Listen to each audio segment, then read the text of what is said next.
Welcome to Dr. Creepin's Dungeon.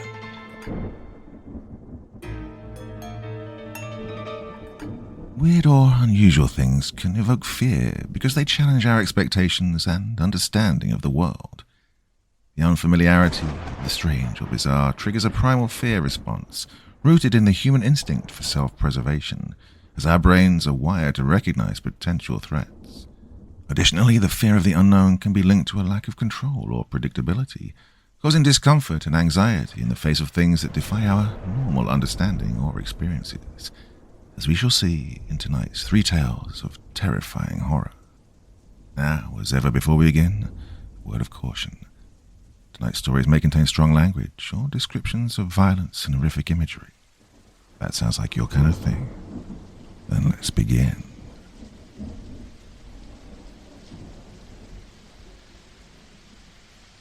Killer versus Killer. Chapter 1.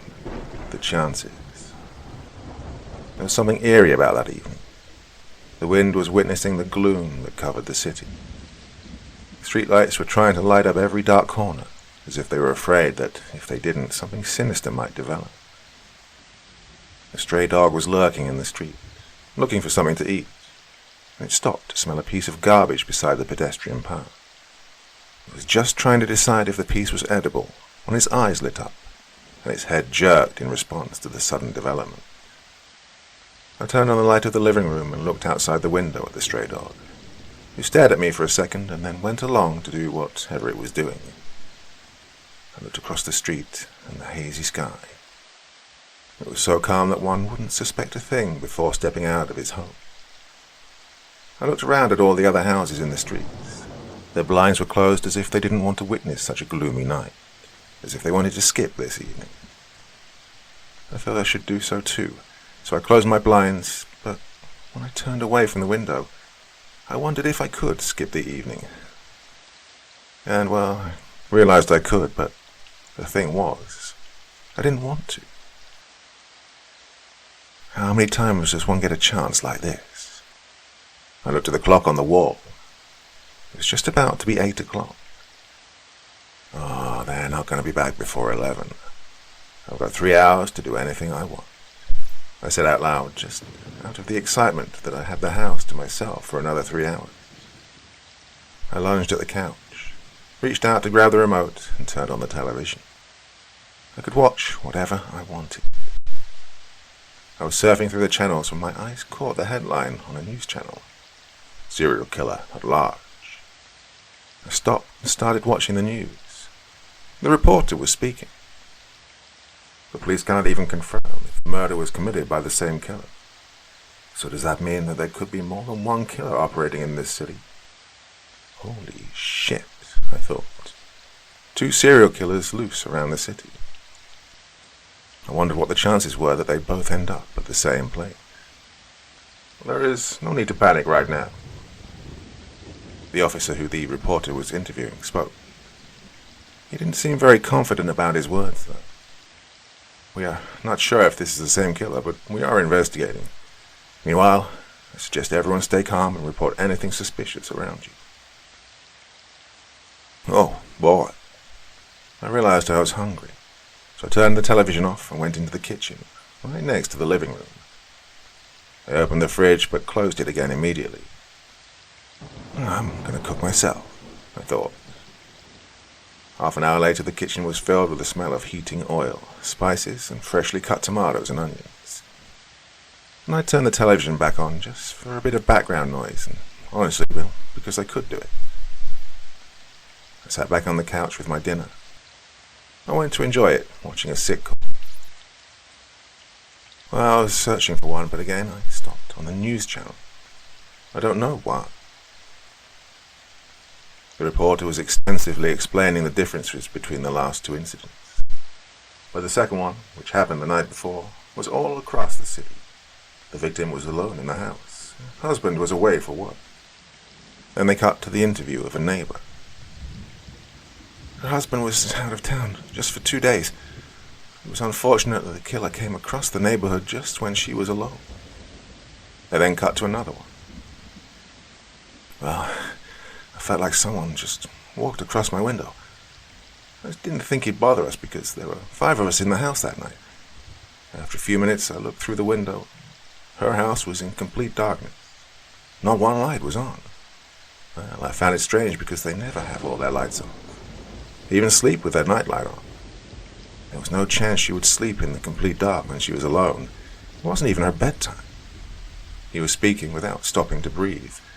I thought he wanted to finish this as quick as possible. I brought that to my wife's notice. We even considered calling her just to check out if we could do anything. We heard a scream. It was a horrible scream, and it stopped midway. He stopped to breathe. That's when we called the cops. They cut back to the reporter.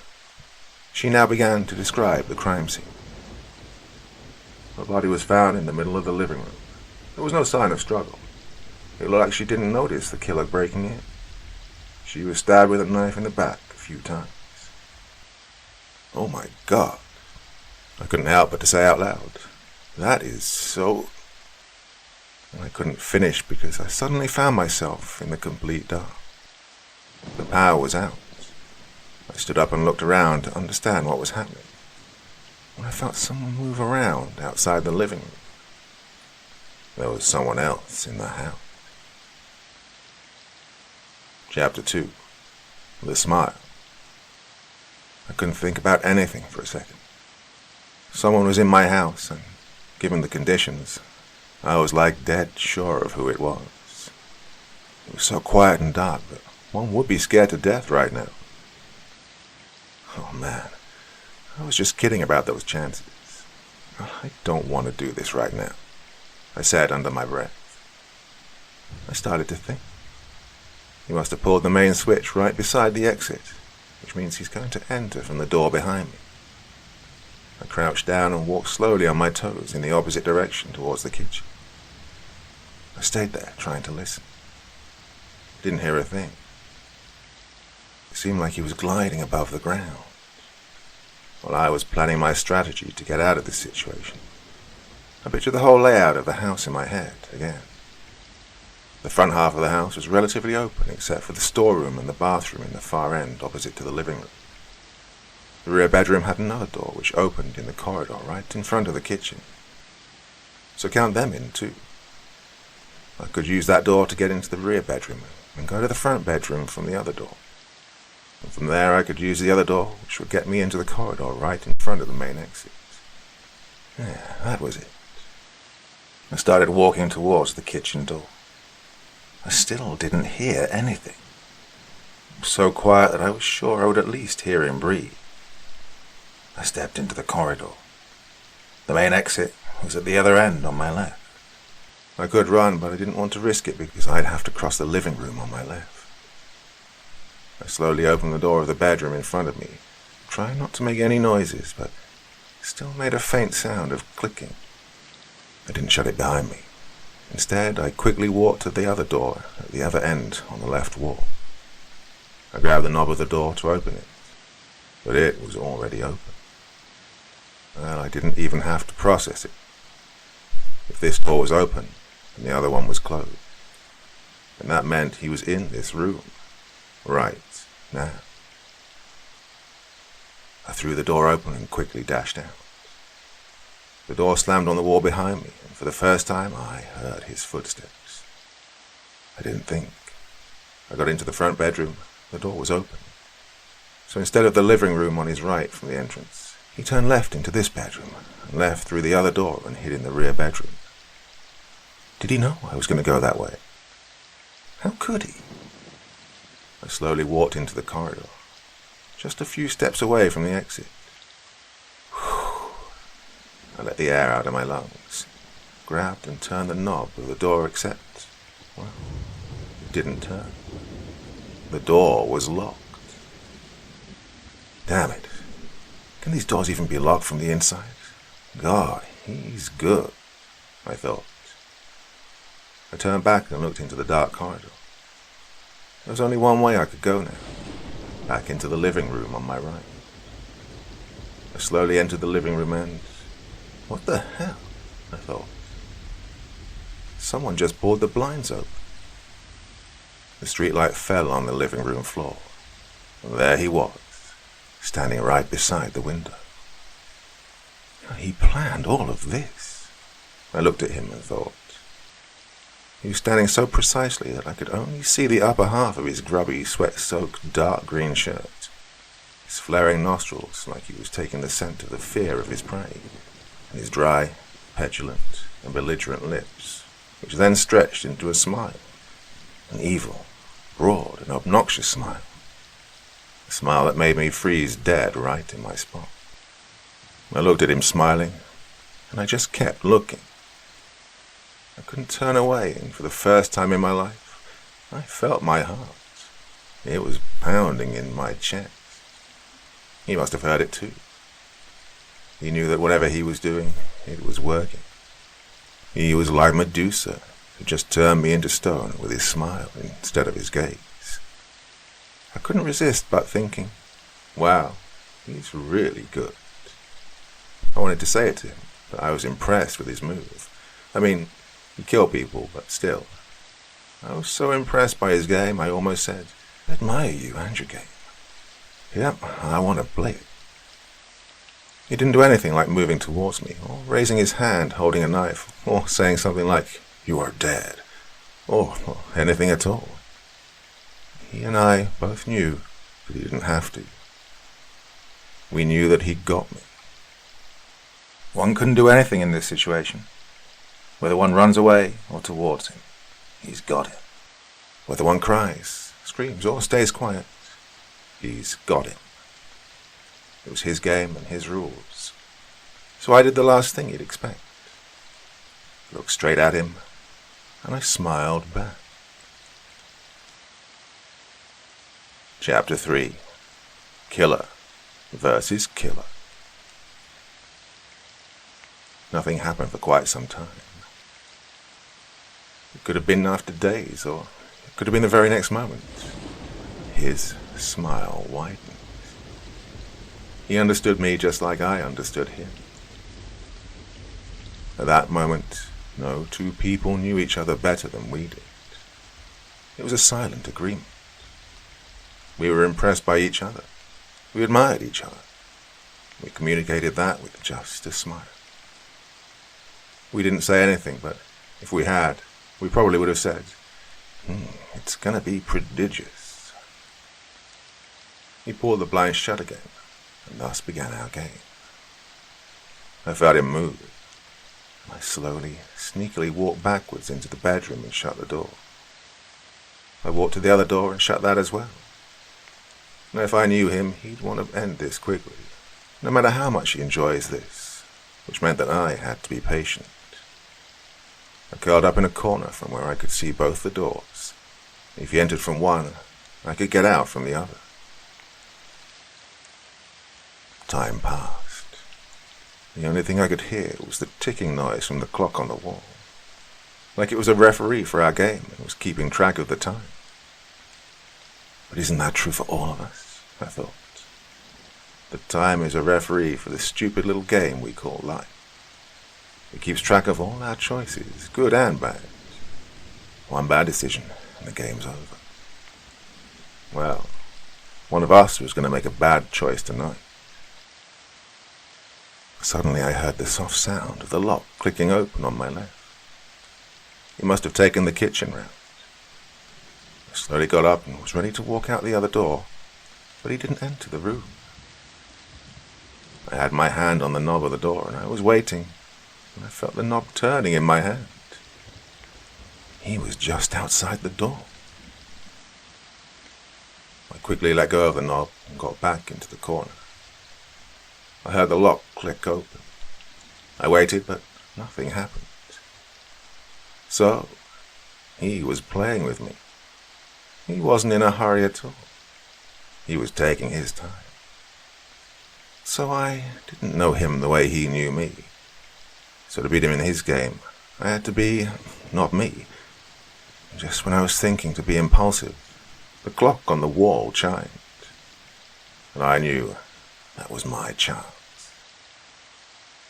I walked through the door to the other bedroom, but I didn't go in.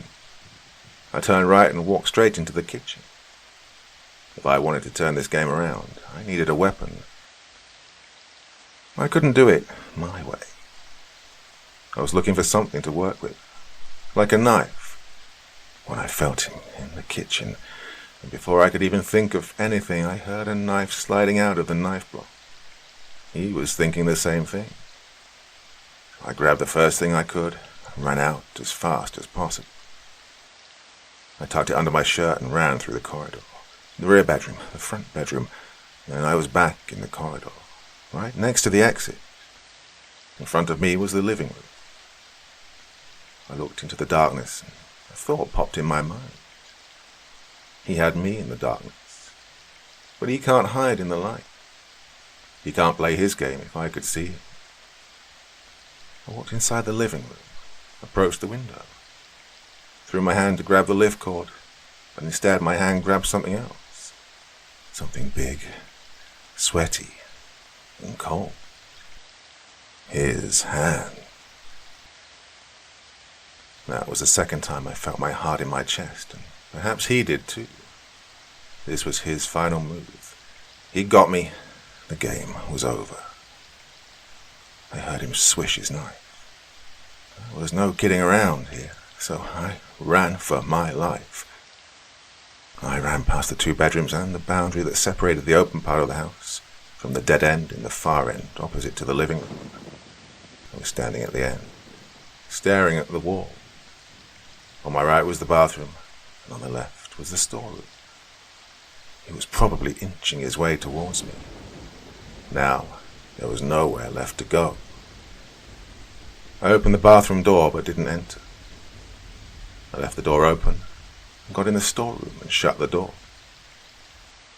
I was standing in complete darkness, unable to see even my hands, when I heard him, more like felt him. It seemed like he was gliding towards me. Now he was standing just outside the door. I was thinking, if he goes in the bathroom first, he'd have his back towards me, and that would be my only chance. But unfortunately, for him, I smiled. He was thinking the same thing. Suddenly he threw the door open and grabbed my neck. I could hear him breathe. It was pitch black, but I knew he was smiling, and without saying anything, without any prompt, he plunged his knife into my stomach, except it didn't go in. It clinked on the pan under my shirt. He was taken aback by the sudden developments which he wasn't expecting. I didn't waste any time. "Uh-oh," I said to his face, and grabbed the knife, turned it around and pushed it in. Oh, I wanted to see his face, but I couldn't. I could only hear him gasping for breath. I didn't want to take any chances, so I gave the knife a full twist. I felt it squishing his tissues. I heard the blood gushing out, which covered my hands. He finally fell on the ground with a thud and stopped moving. Now the game was over. I was right. This is so... I finished what I was going to say just before he cut the power. Messy. I couldn't even celebrate my victory, because then I heard a car pulling up in the driveway. Oh, shit, they're here. I don't even have time. Oh, this bastard ruined my plan. I looked at the dead man. There was only one thing I could do now. I pulled the knife out of his chest, wiped it on his clothes, and dashed to the door. I hid behind the door, and I smiled because I knew that nobody would ruin my evening now. After all, there were only 2 serial killers in the city that night, and one was lying dead in the storeroom, while the other was standing behind the door, holding a knife in his hand, smiling.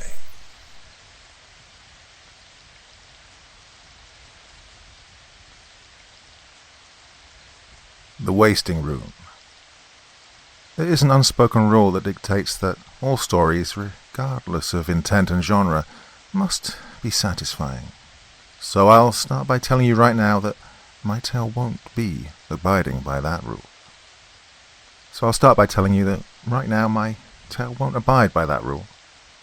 My tale isn't some leisurely read, not if I'm to be faithful to what occurred.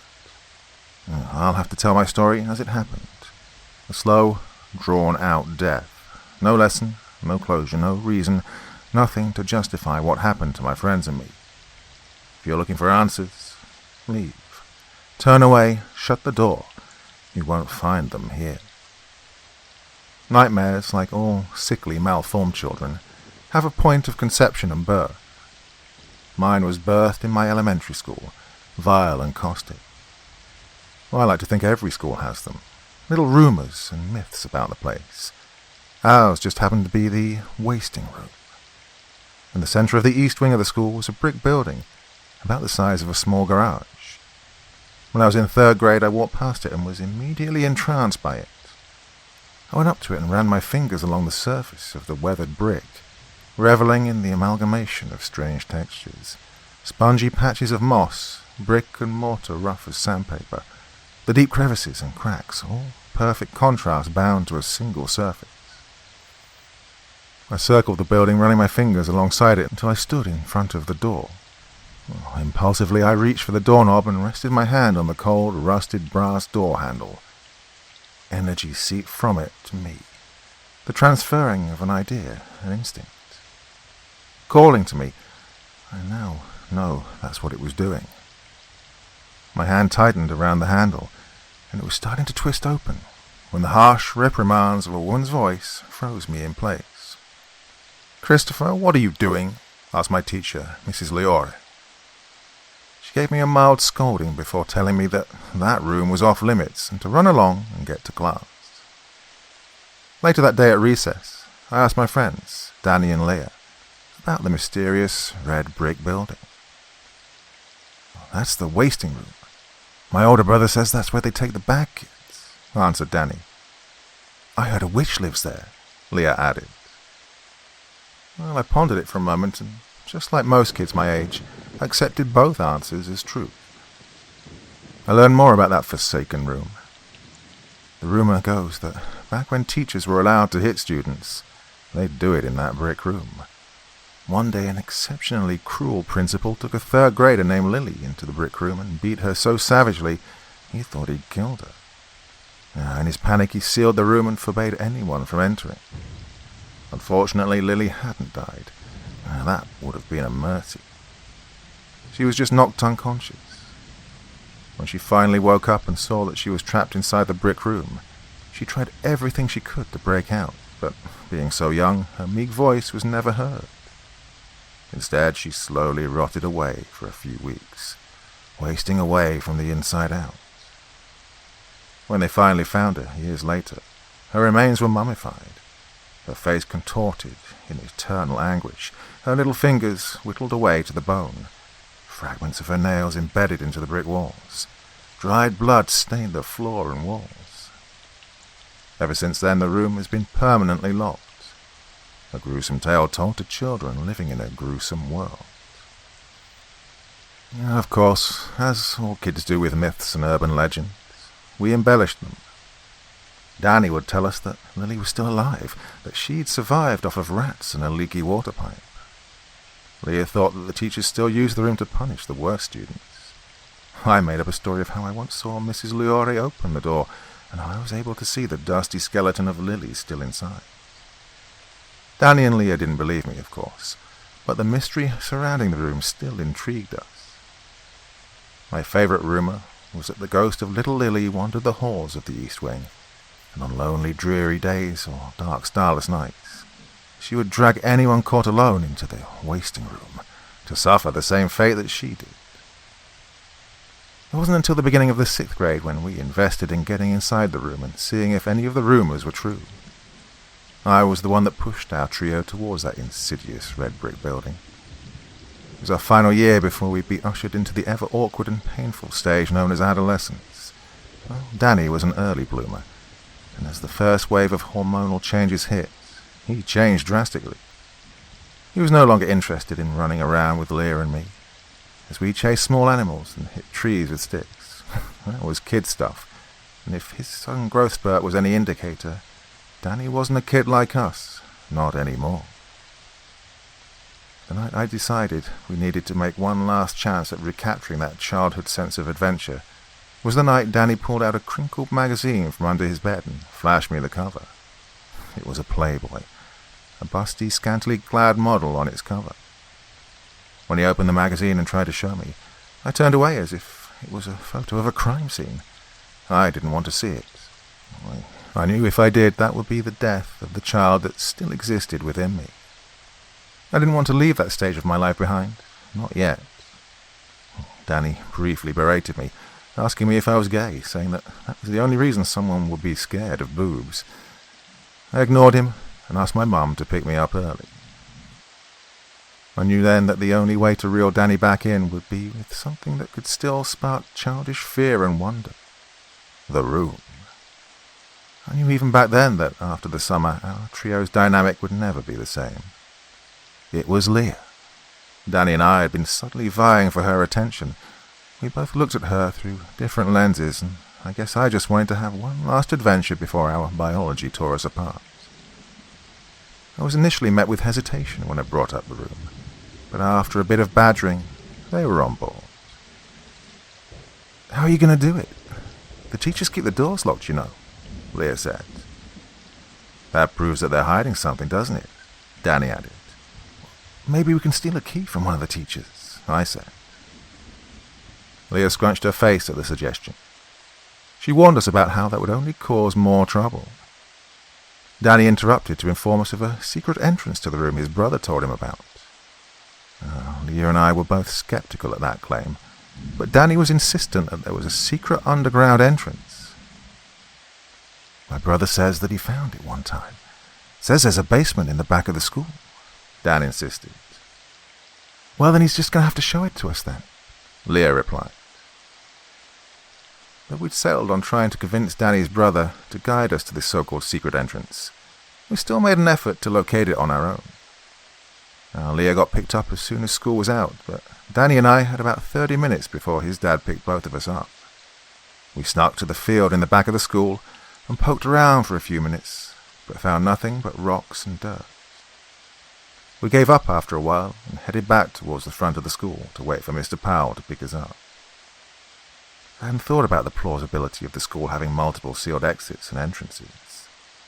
Up until the mid-60s, my school was a hospital. It was too small and outdated, having first been built in the 30s, to be of much use to a rapidly changing area. It was abandoned in the early 70s, when it was renovated and repurposed into a school. Of course, as naive kids, we never connected the dots. This place had seen much more death and suffering within its walls than anyone was willing to acknowledge. I spent that night at Danny's house, annoying his older brother David, asking him to show us the location of the hidden passage. It took only a few minutes to get him talking about his time spent at that school. "It's sealed up, you know. They buried it. And it's not a basement, it's a cellar. I found it one day with Jimmy while we were goofing off. It had a rusty lock, of course, but I just broke it with a rock. We never actually made it to the wasting room. I don't even know if the cellar leads to it. That's just something Jimmy says his teacher told him. Well, inside that cellar was a tunnel that ran under the school. Old rusty pipes ran along the walls and ceiling, twisting like intestines. Yeah, that's what it was. We were like inside some metal giant's guts." David then jumped up, trying to scare us. The only reaction he got from us was a unified, "Gross." David's face scrunched up into an annoyed half-frown before he continued. "Anyways, there was something wrong with this place. Not only was it ancient, rusty and dark, but something felt off, like something was in there with us, or like the tunnel itself was alive. I swear I thought I saw the pipes twitch sometimes, and the whole shaft was subtly shifting like it was breathing. I don't know, but it was weird, man. We walked a few feet further into this tunnel, and we heard a clang, and we just froze. I tried to act tough, and so I called out like an idiot. I heard it before I saw it. This figure just darted out of the darkness. It was small, but it was on all fours, and it was fast. That's when Jimmy and I started running, screaming our heads off. When we reached the cellar door, we just scrambled up and turned around long enough to see this decayed little girl, just on all fours, glaring back up at us, absolute rage in her eyes. I don't think I've ever slammed a door that hard since then. What happened after that? I asked. Well, we ran screaming and crying to the principal's office and told him all about what had happened. Of course they didn't believe us, but they were upset we'd found the cellar entrance. So the next day they shoveled dirt over it and told us not to go near it ever again. You know, sometimes I still get nightmares about that little girl. Her pale skin covered in rotten, her hateful eyes. Maybe it's that Lily girl they talk about. I don't know. So, you'll show us where it is? Danny asked in an excited voice. Hell no. If you kids know what's good for you, you'll stay away from the door and from the wasting room. Nothing good will come of it, David replied. I'm disappointed but not disheartened. We went back to Danny's room to play video games. And David didn't know it at the time, but his warning might have saved us from what was about to come. If only we'd listened. We told Leah all about David's experience the following Monday. Oh, that's scary. I don't think we should go out looking for that door. What if Lily really is down there, and we let her out? She asked. Oh, don't be dumb, Leah. My brother was just trying to scare us. Besides, I've got a plan on how to find it. Oh, yeah? How? I asked. Next time you spend the night, we'll sneak out and hide my dad's shovel in the trees in the field. And after school we can go digging around and see if we find it, Danny said with a grin. What about me? You know my mum picks me up as soon as school's out. Just ask her if you can hang out with us for a little bit, he responded. Leah just sighed and said she'd try. Danny's plan, like most of the plans children make, never came to fruition. Sneaking out at night and carrying a shovel wasn't going to happen. So Danny modified his plan and instead snuck 3 garden trowels in his backpack to school every day until Leah was able to convince her mum to let her stay after school.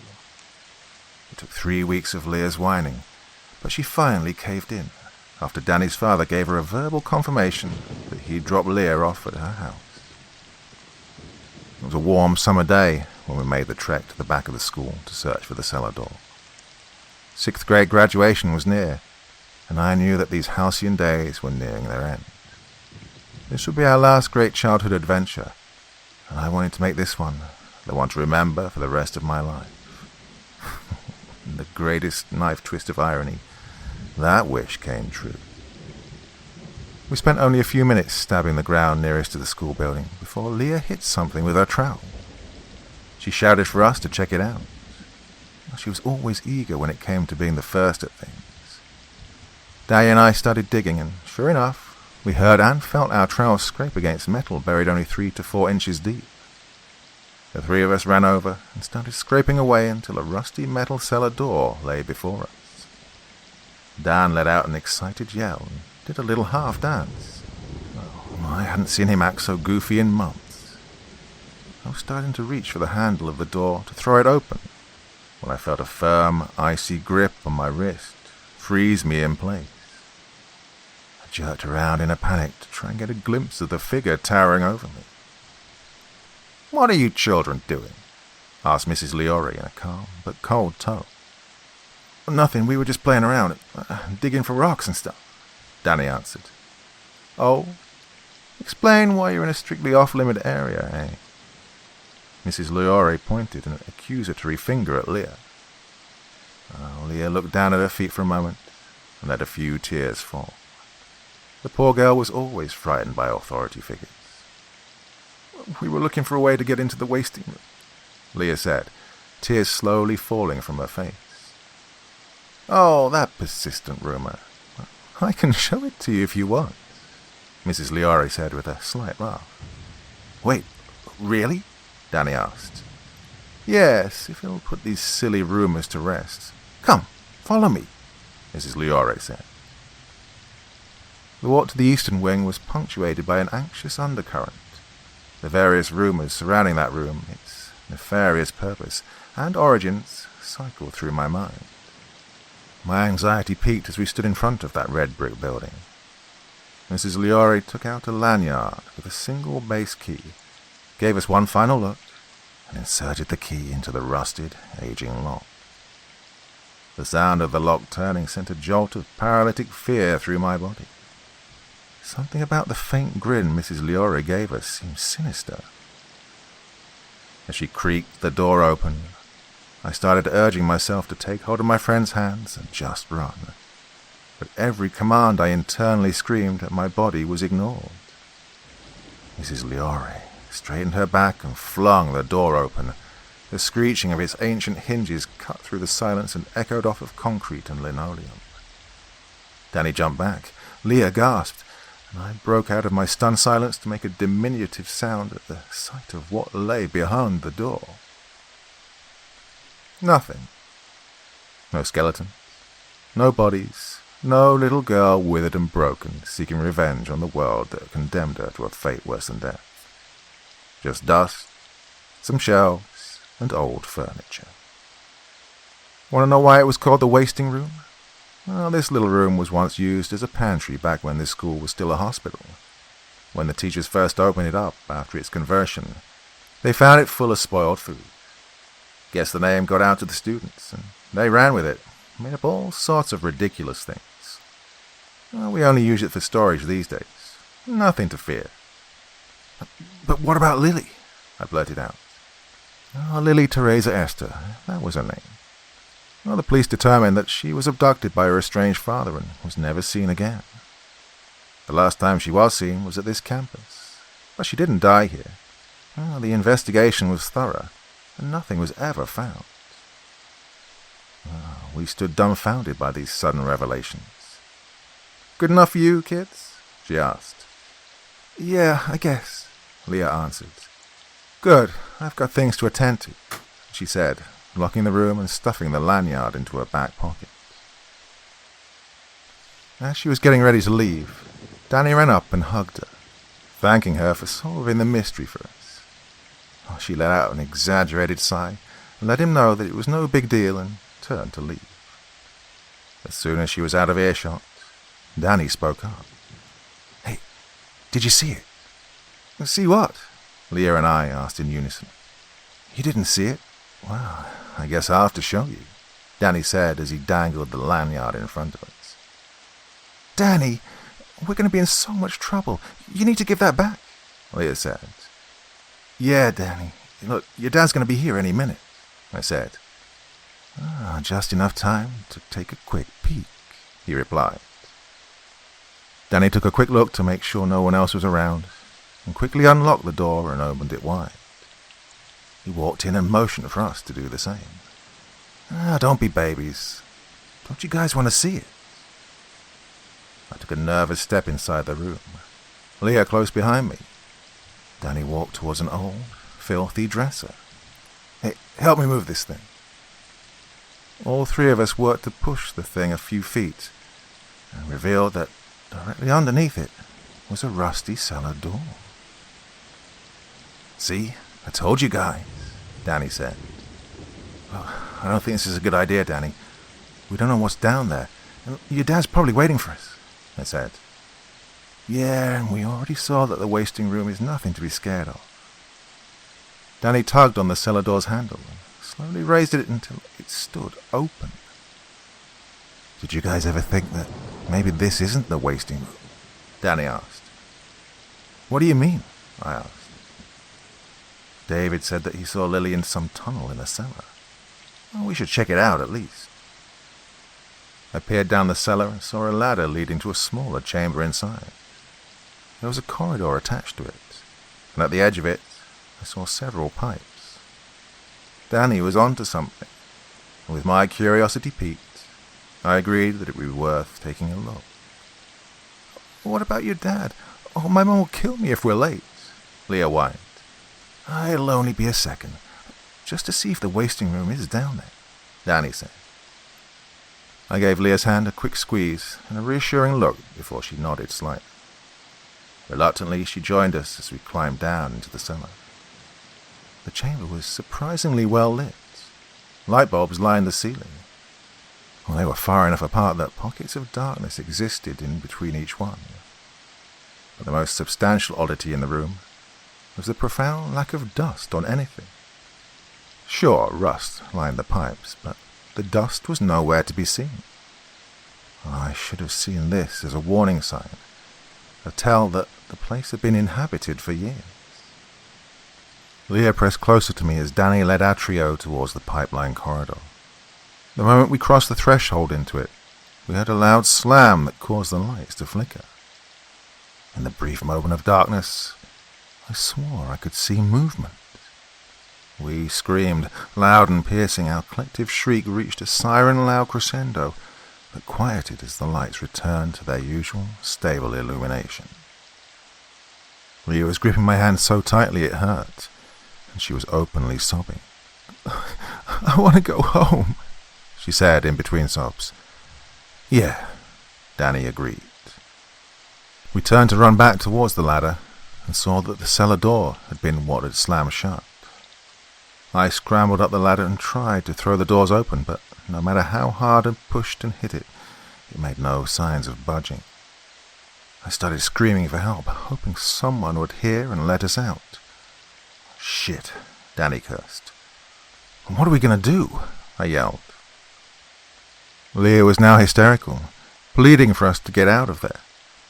Danny stared at both of us, face paler than I'd ever seen it. "This tunnel has to lead somewhere.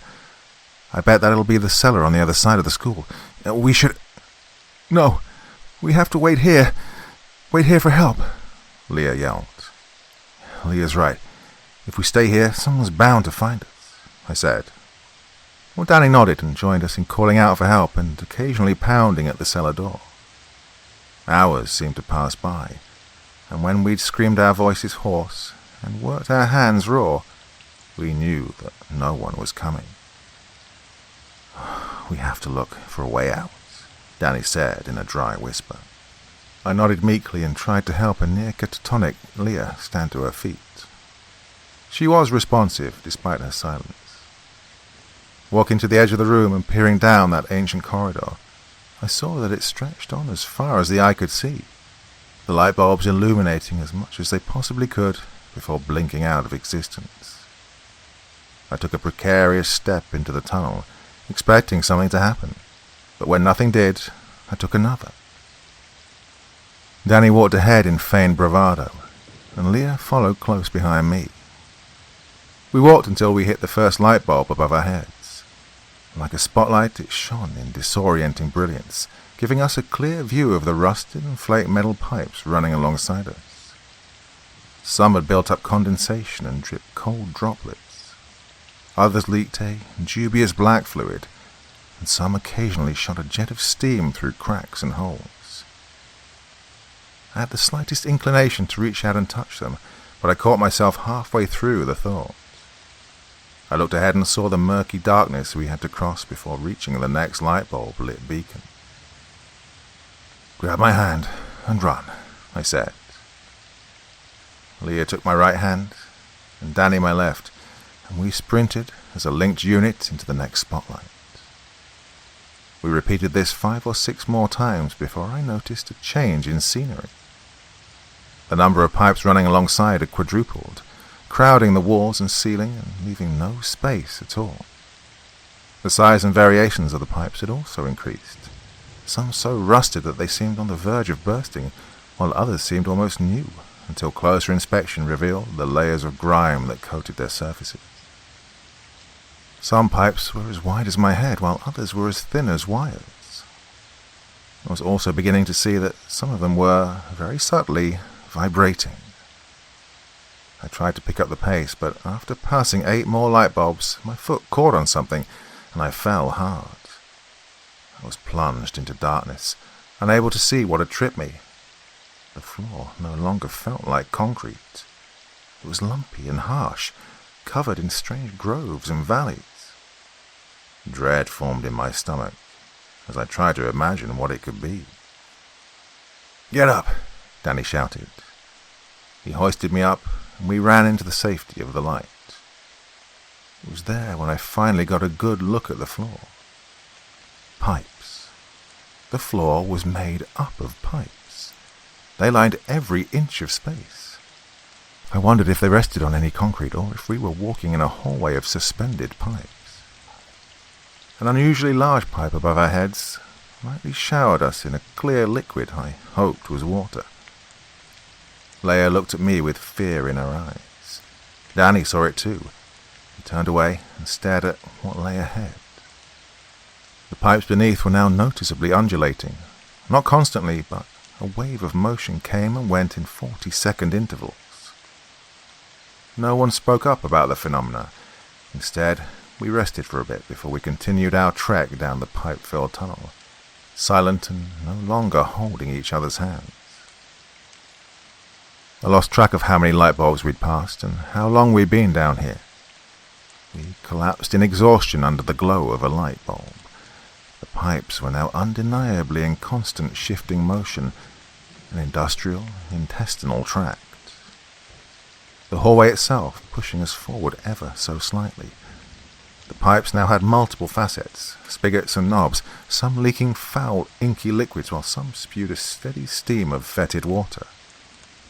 An amalgamation of fungus grew from most pipes. Psychedelic, multicolored, multi-textured molds, oddly shaped luminescent mushrooms and pulsating slimes.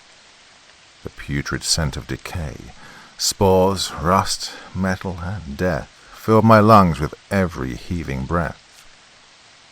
I stood up and propped myself against a pipe, wincing at the gelatinous sensation of the fungal organisms living on it. How much longer could I bear this? The sound of clanking and twisting pipes caught my attention. I looked up to see what was making the sound. It was a pale, withered hand poking out from the tangle of pipes directly above us.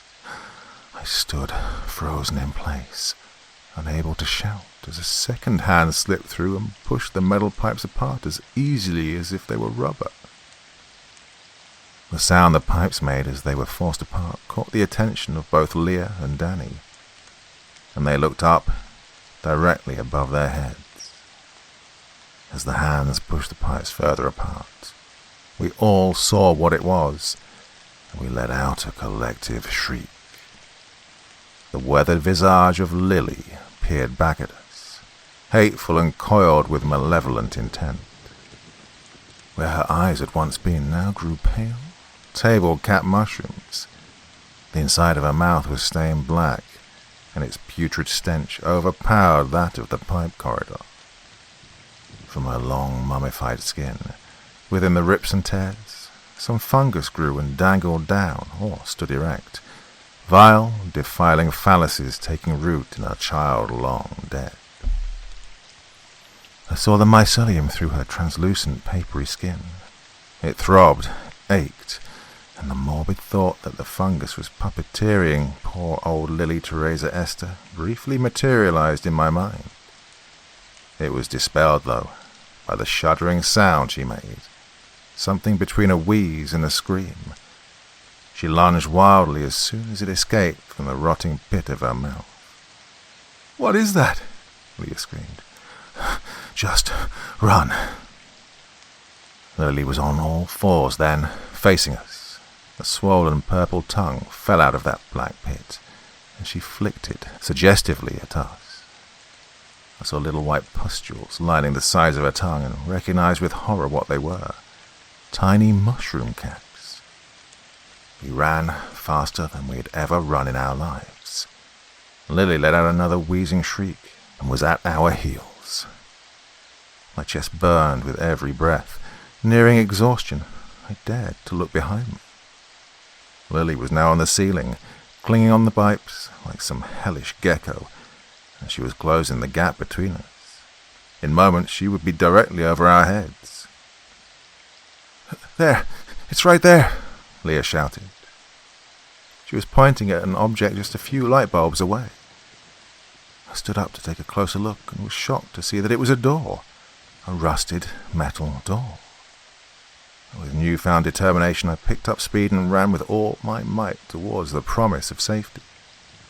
I outpaced both Leah and Danny and threw myself at the door, and with a single push I forced it wide open. Danny drove in, but Leia was a second too late. Lily dropped down from the ceiling and pounced. She succeeded in grabbing hold of one of Leah's ankles and grabbed the girl to the floor. Leah let out a scream and took hold of my hand. With her free leg, she kicked at Lily and landed a direct hit. I heard the sickening crunch of ancient bones and frail skin shattering, and Lily's head lolled back. Danny took hold of Leah's other hand and we pulled her out of Lily's grasp. As we pulled her inside the room, Lily's head snapped forward and we saw the kick had unhinged her jaw. It was now dangling from thin strips of skin. The fat purple slug of a tongue hung out thick, inky fluid pouring from its length. As soon as the liquid made contact with the pipes, thin white caps sprouted and grew. I slammed the door before she could make another move, steeling myself. I then turned around to see just where in God's name we'd ended up. The inside of the room was huge, far too big. Its dimensions were a spatial impossibility. The expanse of the room was physically impossible to house just beneath the school. The ceiling was at least 3 stories tall, and its sheer size dwarfed the school several times over. There was no visible end. It was just a jumbled mess of pipes, ladders, drains, vents, grates, elevated metal walkways. It was a maddening, industrial hellscape. On some fixtures, the fungus was fused so seamlessly, it was as if the pipes and all its attachments were made of fungal chitin and mycelium, grown together in a blasphemous fusion of rust, metal, and fungus, testaments to the gods of rot and decay. "Where are we?" Danny said unsteadily. No one answered because no one knew. Somehow we had just crossed some unspoken boundary that divided our mundane little world and this world ruled by atrophy. It came to me then, the answer to Danny's questions, and thus I spoke. The wasting room. Well, a brief silence fell upon us. From the pipeline walls, something emerged. An enormous mass was birthed. It dwarfed us in all its unholy glory. It was somewhat humanoid and comprised entirely of the same metal fixtures and fungus that made up everything else. Long rusty pipes and vents ran along its entire body, steam and fluid leaking from them. I could see multiple giant gears embedded in its chest, turning constantly with no signs of slowing. Polypore mushrooms, over a dozen feet in length, made up the organic majority of its mass. They grew along with its limbs and chest. A dozen other varieties made up the rest of its weight. They were the medium for which the biological and industrial conjoined and merged. Bioluminescent blue caps, bright red spotted amanitas, wrinkled morels, gelatinous wood ears, basket stinkhorns, and bleeding devil's tooth, all there, thriving and festering. The being's head was one giant flat fungal shield front. It had many points ending in pipe vents, multiple coloured smoke spewing from them. It was like some grotesque lion's mane. In the centre of its face sat 2 dark, beady eyes. They seemed out of place, far too human. I knew at a glance what this being was. It could be nothing else but some long-forgotten lord of decay, the god of rot. It didn't need to speak to convey the hatred and pain it felt. It was all in its eyes. But regardless, it did speak. Cast yourselves unto me, and my domain, and ye shall be gifted the fruit of immortality. For death is merely the beginning. Be immortalized in the mycelium and rust, that which with countless eons will always fester. As soon as the words were spoken, they rose, an army of humanoid pipe fungus amalgamations taking form before our very eyes. They took slow, strained steps towards us. Metal and steam screeched with every movement they made, and we ran. "There has to be an exit," Leah yelled. "How do you know?" Danny asked. "Because If this place has an entrance, it means that there must be some other way to enter and leave. I don't know if this place follows the rules of the outside world, Leah, I said. It follows some of them, though, she said unsteadily. We scrambled up a flight of stairs into an elevated walkway. There was one thing that caught my attention. Following Leah's reasoning, I noticed that this place was illuminated by rays of light peeking in from overhead windows. If we could just reach them, then maybe we could escape. There, I shouted. I pointed at a ladder leading up towards the ceiling. Danny was the first one to start ascending it. I helped Leah up before I took my place and climbed for my life. Looking down, I could see the army of bio-industrial humans convening at the base of the ladder. Danny, Leah, hurry, I shouted. Danny struggled to pick up the pace and make his way towards the now visible door at the end of the ladder. I felt the weight of the first creature start its climb. I felt the vibrations of every step it climbed, and it informed me that it was fast, way too quick for us to outpace it for long. Almost there, Danny shouted. He was about a foot or two from the door when his hand launched out to push it open. I saw the glare of a bright summer sun just beyond the door. Danny hoisted himself up and had his upper torso through the door when the sound of a wheezing scream cut through, instilling that familiar paralytic fear. The dangling pipe directly behind Danny burst open. Vile black fluid spilled out in a torrential flood, drenching Danny. And the reanimated corpse of Lily leaped out from the shattering pipe and clung onto Danny's lower half, and they both came tumbling down. There was no time to scream or even react, as they were both in free fall. Lily took most of the impact, her tiny, frail, rotting body bursting as soon as it made contact with the cold, hard floor. Long rotted organs and violet fluid splattering across the room. Danny's head still smacked the ground hard enough to knock him unconscious, though. The creatures on the ladder jumped down onto the floor. They quickly gathered around Danny.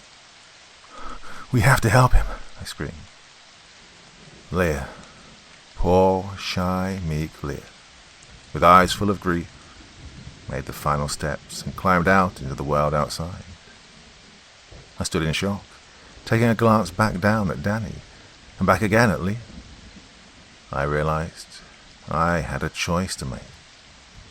I could leave with Leah right now, or I could stay down here with the rowdy boy I'd known since the first grade. Dark-eyed and all too excitable, slowly maturing into a young man at the peak of his youth. Well, how much longer would our friendship last? Danny, who once chased wild animals and built box forts. Danny, who played pranks on girls to scare them away and talked loud on purpose to annoy adults.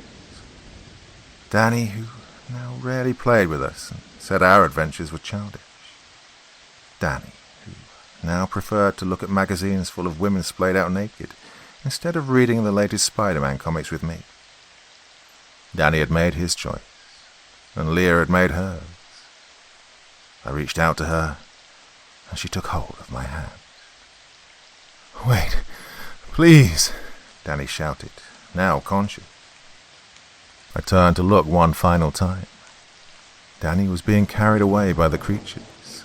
The black liquid that stained him had begun sprouting little mushroom caps. I'm sure if he was closer, I would have seen the thin mycelium growing into his skin. I watched as they carried Danny to a nearby pipe jutting from the wall. It ended in an open spout, and a familiar black liquid dripped from it. Oh, please, help me. His final cry for help was cut off by the creatures ramming and impaling him into the pipe. Danny went limp and let himself collapse. His body twitched once as I heard the pipe groan and creak. I saw his eyes and mouth start leaking the black fluid as the inky tears ran streaks down his cheeks. Little mushroom caps began sprouting from them. Hot tears ran down my cheeks. They cut a path through my dirt-stained face and fell onto the floor. I'd made my choice. I let out a heaving sob as I turned and stepped out into our world. A janitor found us at the back of the school, next to the cellar door where Mrs. Leori had scolded us. The police were called, as we'd been missing for 3 days at that point. We pointed meekly at the now closed door. The questions of what had happened, where we were, and Danny were asked non-stop for the first week. And we could only point them towards the cellar and the brick room. We told them of the wasting room and the hallway of pipes. They said it was trauma, and we'd created false memories to help us cope. They never found anything in the brick room, in the cellar doors, and Danny was assumed dead by the end of the summer. Danny's parents didn't invite me to the funeral. I saw in their eyes that they blamed me. With no one else to blame, they turned their ire towards me. Maybe they could see the guilt in my eyes. Maybe they knew that, on some level, I had abandoned their son. And they weren't wrong. David, Danny's older brother, killed himself in the following weeks, as if the Powell family hadn't lost enough. My parents blamed me too. They never said it, but they always treated me differently, as if I was some wild animal that could snap at any moment. Leah and I drifted apart. The last time I heard from her was in freshman year of high school. I found a note slipped in my locker. It wasn't signed, but I recognized her immaculate tiny script. All it said was that she was going back for Danny, that the door of the wasting room would be open for her. Leah went missing that day, and I never saw her again. It's been 6 years since I first stepped foot in the wasting room. I tried to do some digging, but what I found doesn't solve or answer anything. I know that when the school was still a hospital, the terminal patients were assigned that cold brick room, left there to waste away slowly. And that's how it got its morbid moniker. My small, unassuming school was a place for the sick to come and spend their final days in cold, mildewy hospital rooms. Maybe, just maybe, a place can only experience so much death, so much suffering and grief before some outside forces start to take notice. Or maybe those who slowly rotted away called out to some higher power. Maybe after so much tragedy, a physical location can become linked to some outer realm ruled by that tragedy, by that decay. Maybe Mrs. Leori and the other teachers knew of the horrible domain beneath their very feet, and they played along with its whims and demands. Well, like I said at the beginning, I don't know. There is no answer, no clean, tightly wrapped ribbon that holds it all together. All I know is that I can't go on like this. Danny and Leah consume my every waking thought. God, I miss them. The god of rot promised me immortality once. I'm sure if I go back to that place, back to that red-bricked abyss, the wasting room would still be there, waiting for me.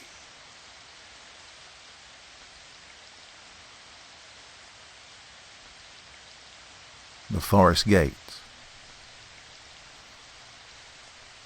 Wilson Rawls wrote, "It's strange indeed how memories can lie dormant in a man's mind for so many years, yet those memories can be awakened and brought forth fresh and anew, just by something you've seen or something you've heard, or the sight of a familiar face." And those words seem to ring true in my mind lately. How many things do you have in your daily life that you don't notice because it's become background noise? It just blends into the scenery, and you know it's there, but you don't spend any time thinking of it. And then it's as if, given so much time being ignored, the memory needs to call out to you and remind you of its existence, and the item becomes clearer than it was, whether you want to remember or not. Such a thing happened to me recently with a framed photo that caught my eye from its place on my desk, and I now feel compelled to get this memory out in hopes it will alleviate the harsh pain I've held on to for so long.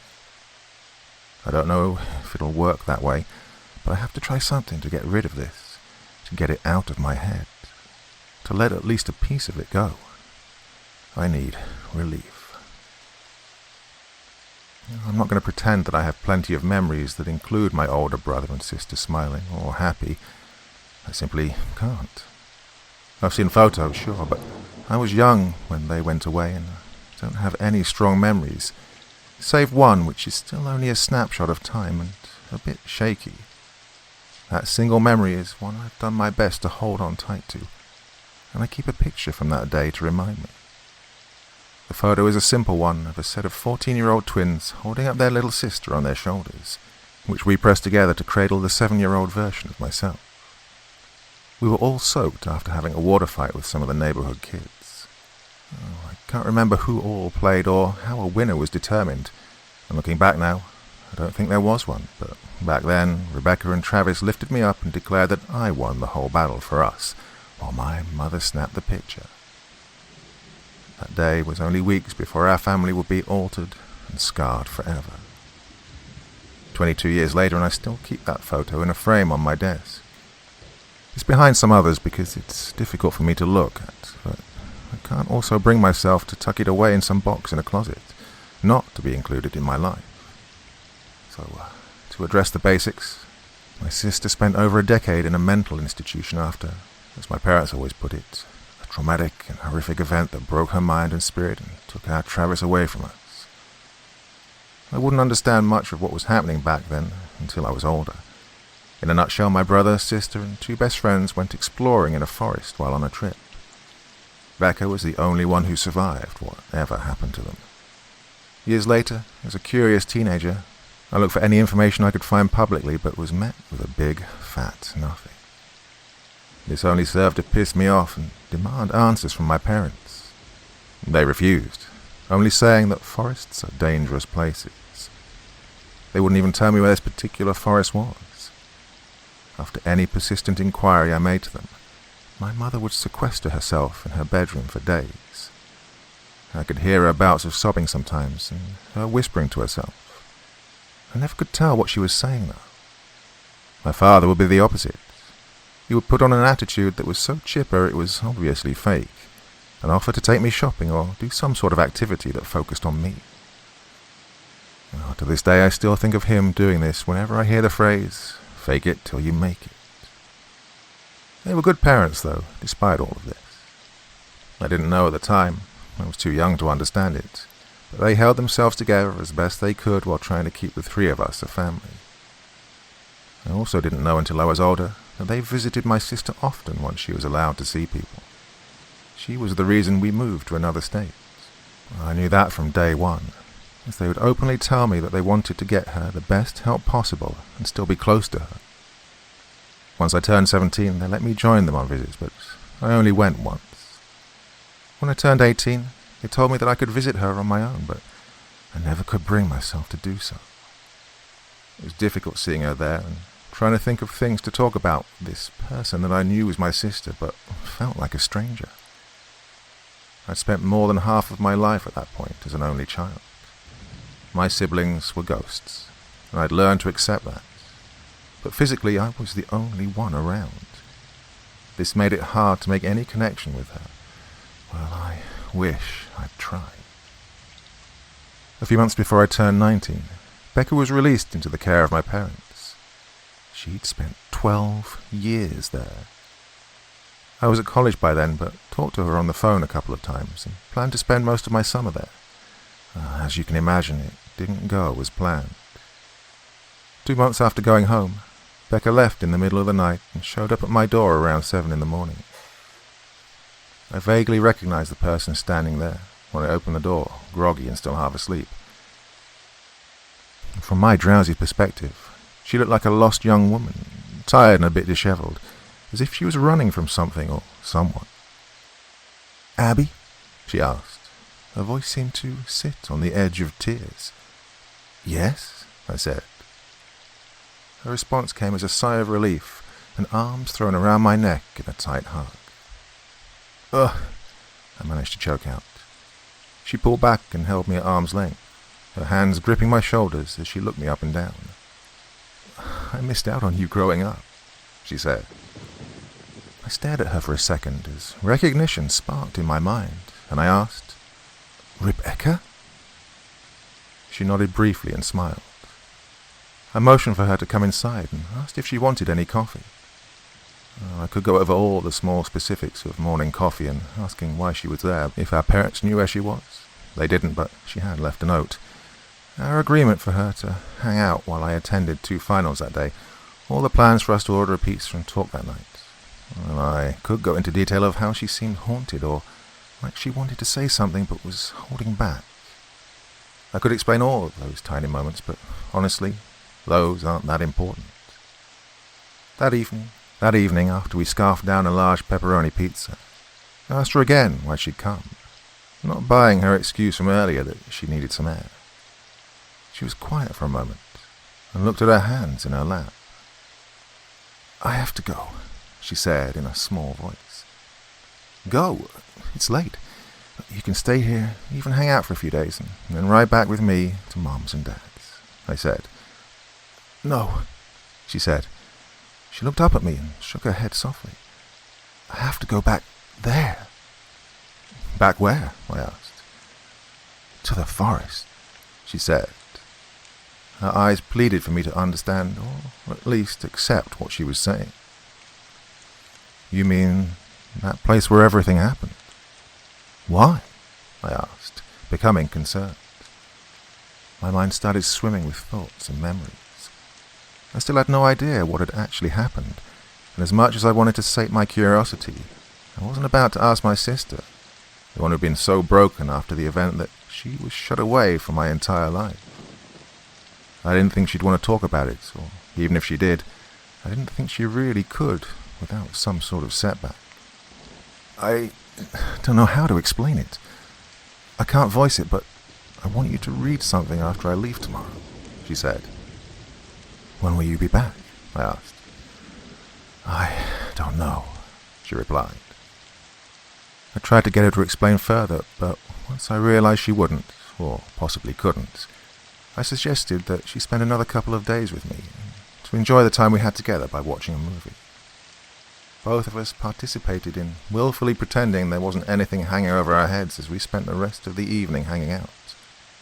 We spent some more time talking after the movies and before bed. Well, I did most of the talking. Becca wanted to know everything about my life, and I tried to tell her as much as I could think of. It was a strange longing I felt then, and still feel sometimes. Missing a sister I'd never had, and wanting her to know everything and be a part of my life as if she'd been there all along. The next morning I found an empty couch, a folded blanket, a pillow and a notebook. But no Rebecca. There was no tearful goodbye, no long hug, no promise to stay in touch. Becca had left before I'd woken up.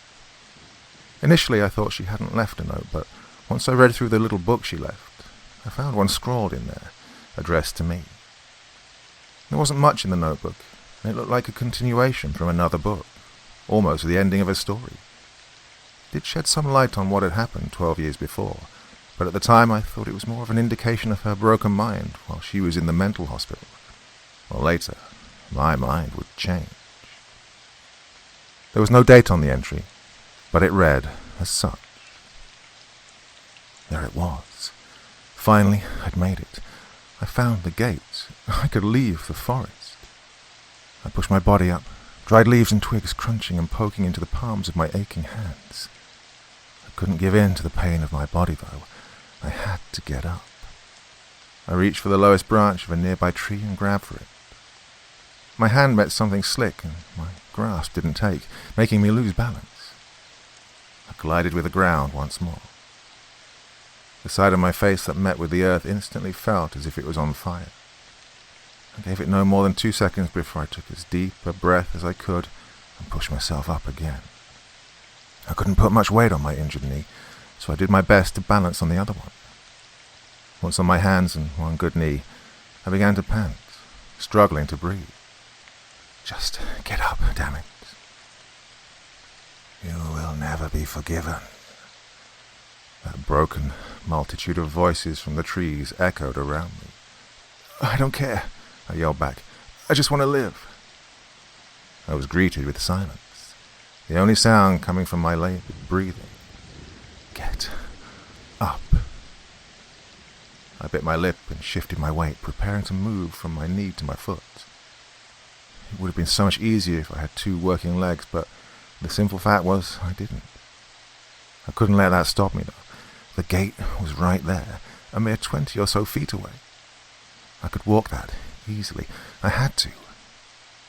I gave one more shove against the ground and stifled a cry as I felt something poke into the heel of my hand. I managed to get to my feet and turn my hand over to look at it, see if anything was sticking out.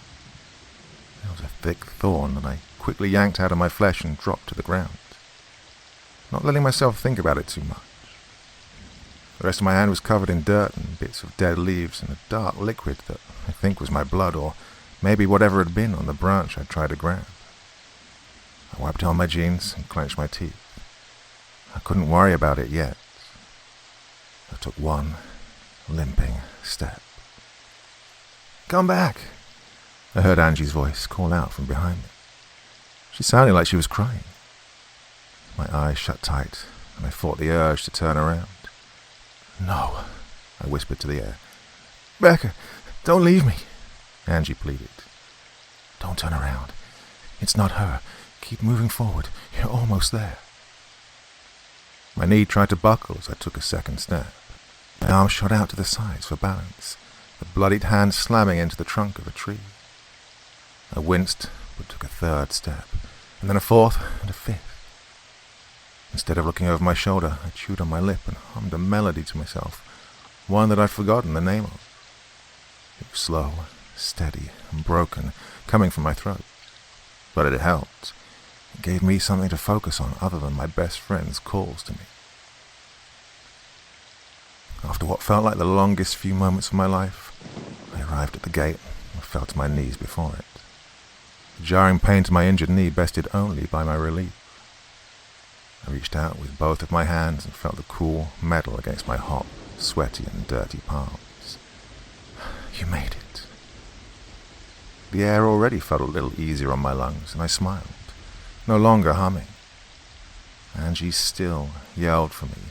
She still cried, begged and pleaded. But it wasn't her, and I couldn't go back. I couldn't stay like she wanted me to, like it wanted me. "I'm sorry," I said through tears as I leaned my head against the bars of the gate. "I'm so sorry." There was a scream that broke through the trees and hurt my head. I groaned and grabbed my ears, trying to muffle the sound. It only lasted a few seconds, but echoed in my mind. When I let go of my head, I wasn't sure if I was imagining the warm feeling dripping out of my left ear, or if my eardrum had ruptured. It didn't matter right now. I still had to get through the gate. I used my remaining strength to stand up and lift the latch that held it shut. The metal creaked but swung open, away from me, with a gentle push, coming to a stop against a pile of leaves and soil. I stumbled through the opening and took a deep breath of air that didn't feel heavy or difficult. Once more I collapsed to the ground, this time more careful not to fall with any weight onto the bad knee. I rolled over and sat down, and laid on my back and closed my eyes, savoring the clean air filling my lungs. I had made it. I was out. I could finally breathe. I'm not sure how long that lasted, but I felt safer now that I was on the other side of the gate. I was safe. "Hey, silly, what you doing on the ground? Did you fall again?" I heard Angie say from above me. My heart stopped. No. I opened my eyes. There she was, unharmed, alive, standing above me with that damn mischievous smile. "Come on, we aren't even that far from the gate. The guys are waiting for us, but they aren't going to wait long, and we have to find something to prove we went deeper than anyone else," she said, and gently kicked my foot. "What?" I heard myself say. "It isn't enough just to go through. I thought you were the tougher twin," Angie said, repeating the exact words she'd spoken before. I felt like I was experiencing déjà vu. I pushed myself up onto my elbows and looked at her. "Angie?"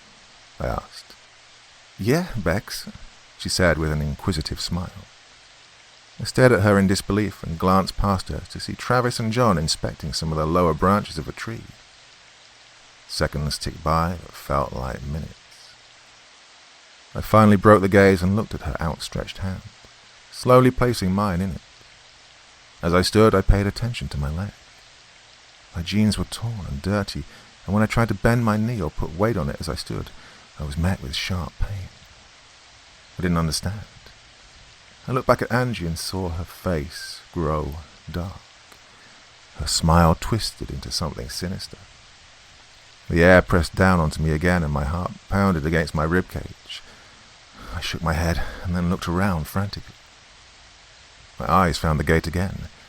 There it was, a mere 20 or so feet away. I could walk that, easily. It was opened outward, stopped against a pile of leaves and soil. The metal creaked but moved smoothly.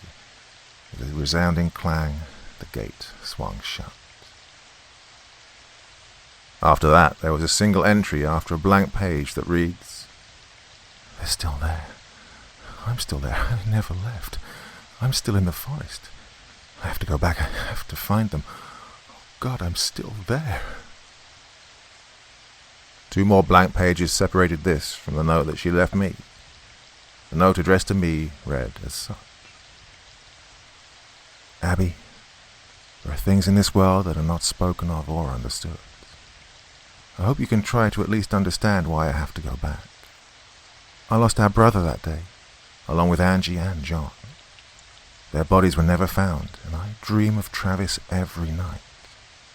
I have to know why.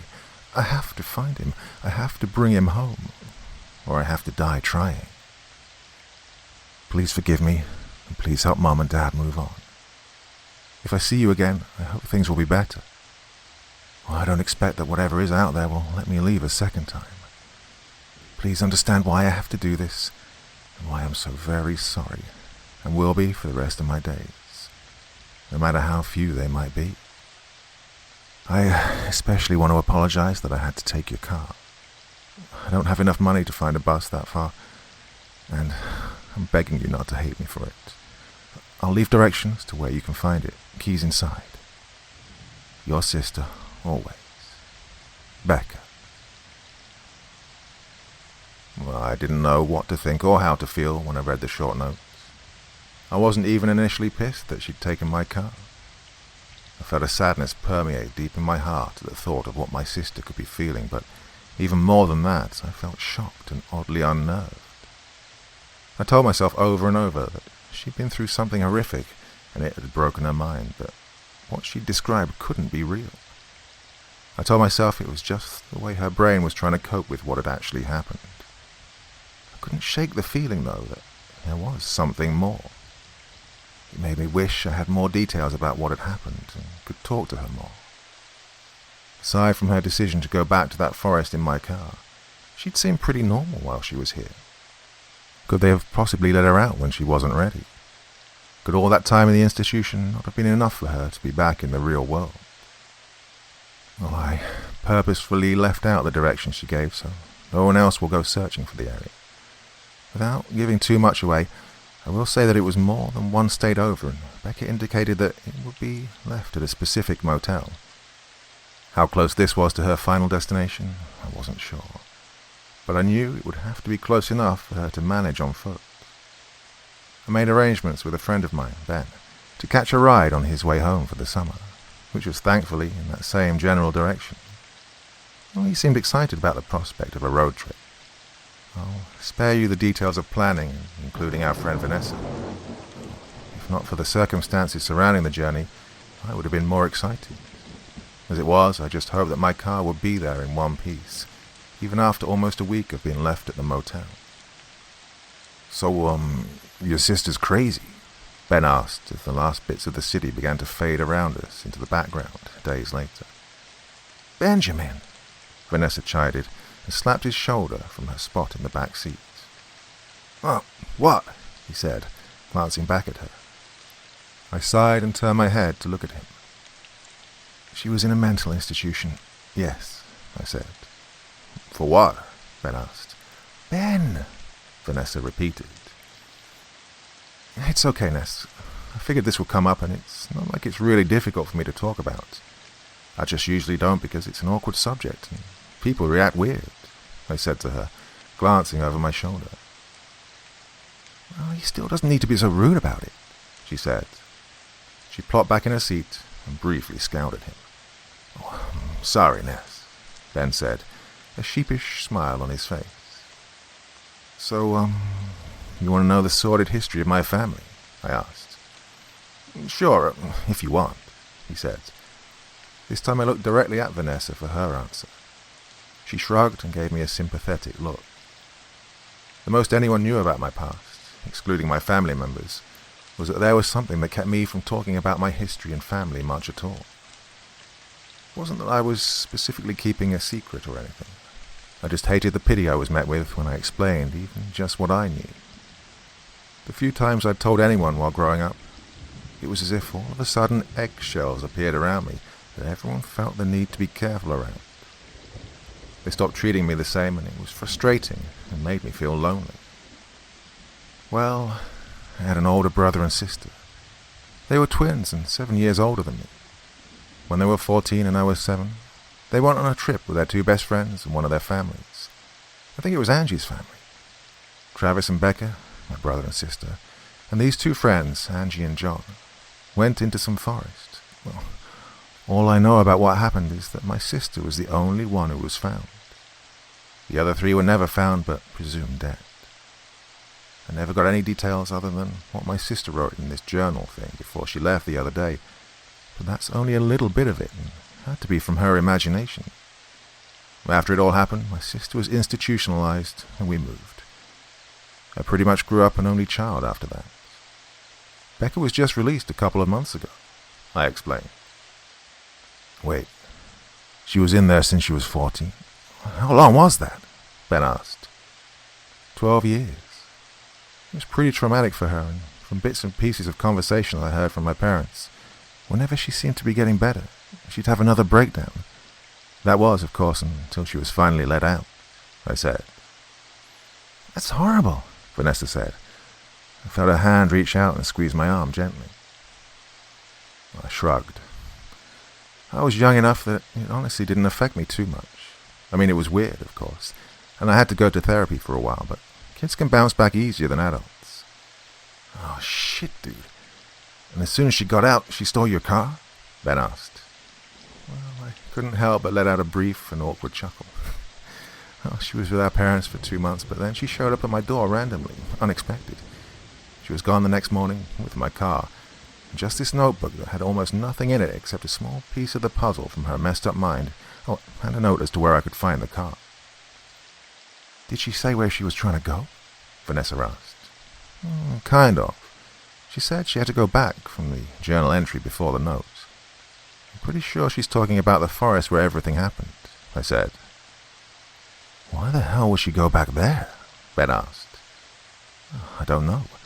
From what she wrote, well, she seems... I searched my mind for the best word to describe it. Haunted, I guess. Did she write about the forest itself or anything? Vanessa asked. Oh, she wrote about a gate in the forest, and it seems like they'd heard about it before. Here, let me just read it to you, I said.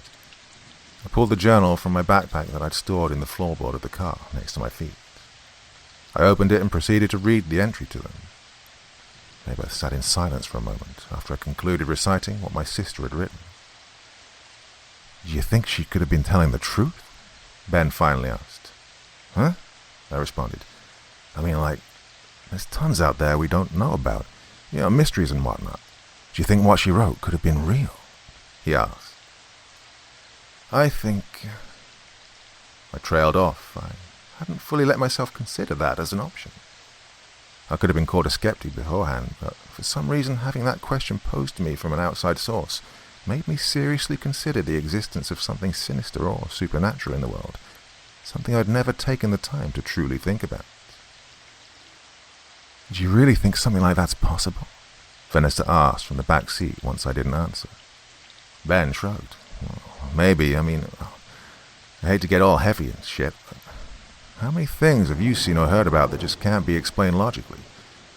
I haven't seen any ghosts or anything like that, but I guess I've always wondered if there could be out there. A few haunted spots in my hometown, but I never had any solid proof that they had ghosts. Well, I never had any that weren't ghosts either. So, opinion's still open, isn't it? Yeah, think of all the stories and myths we were told since the beginning of time. What if some things are explainable and some things simply aren't? At least, not as we know it. You're nerds showing through, Nessa said. Look, whether or not ghosts are real or there's a killer forest out there, well, something fucked up and creepy happened out there. That's as much as I can say I believe right now. I don't know what happened, but 3 out of 4 people died or disappeared. Maybe it was a bear or a wolf or something, who knows. But something broke Becca's mind, I said. Should we check it out while we're there? Ben asked, apprehensively. Are you out of your damn mind? Vanessa squealed. What? I mean, if her sister is in some woods, wouldn't it be the right thing to try and find her and bring her home and get her help? And if we happen to see something spooky, then we'll have a story to tell, right? He said. There is potentially something that killed children in that forest. And you want to go looking for it? Vanessa said. We'd be looking for Becca, not the killer beast or whatever, Ben replied. I felt him glance over at me. That'd probably be a job for someone like the police or search and rescue, not 3 college kids who don't know the first thing about the wilderness, she said. Hey, I was a Boy Scout for a couple of years. Do you even know how to start a fire, Boy Scout? She shot back. Ben didn't answer, and after a few seconds of no response, Vanessa made a noise, as if making sure he knew her point was made. We drove along in silence for about 10 minutes. I stared out of the passenger window, a jumble of thoughts and questions running through my mind. Finally, I broke the silence. Let's do it, I said. Do what? Vanessa asked. Let's see if we can find this forest and gate or whatever. Let's try to find Becca, I said. Ben smiled wide, excited at the prospect of a spooky adventure, and probably at the idea of him being some sort of a hero. Really? Vanessa asked. Yeah, really, I said in response, and I heard her sigh deeply. Okay, but if I die, I'm haunting both of you, she said.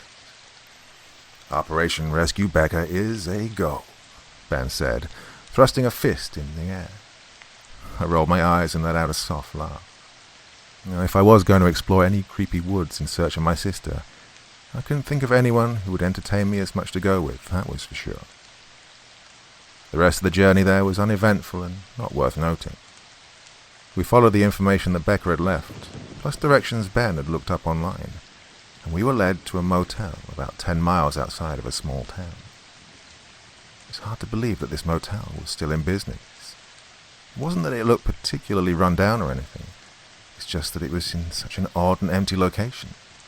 The only people who would likely stop and stay there were those on a long trip and found themselves in need of somewhere to catch some sleep late at night before hitting the road again. The elderly man greeted us warmly, and I asked him about getting a couple of rooms for the night. As he began to pull the keys from hooks behind the counter, I then proceeded to ask him about Becca and my car, as we hadn't seen it when we pulled into the lot. Oh, you're the sister, he said with a nod. That sweet girl asked if I'd look after your car until you got here. I told her it was no problem. I had to park it in the back so it was safe. I have the keys right here, too. Can you believe she was going to leave them in an unlocked car?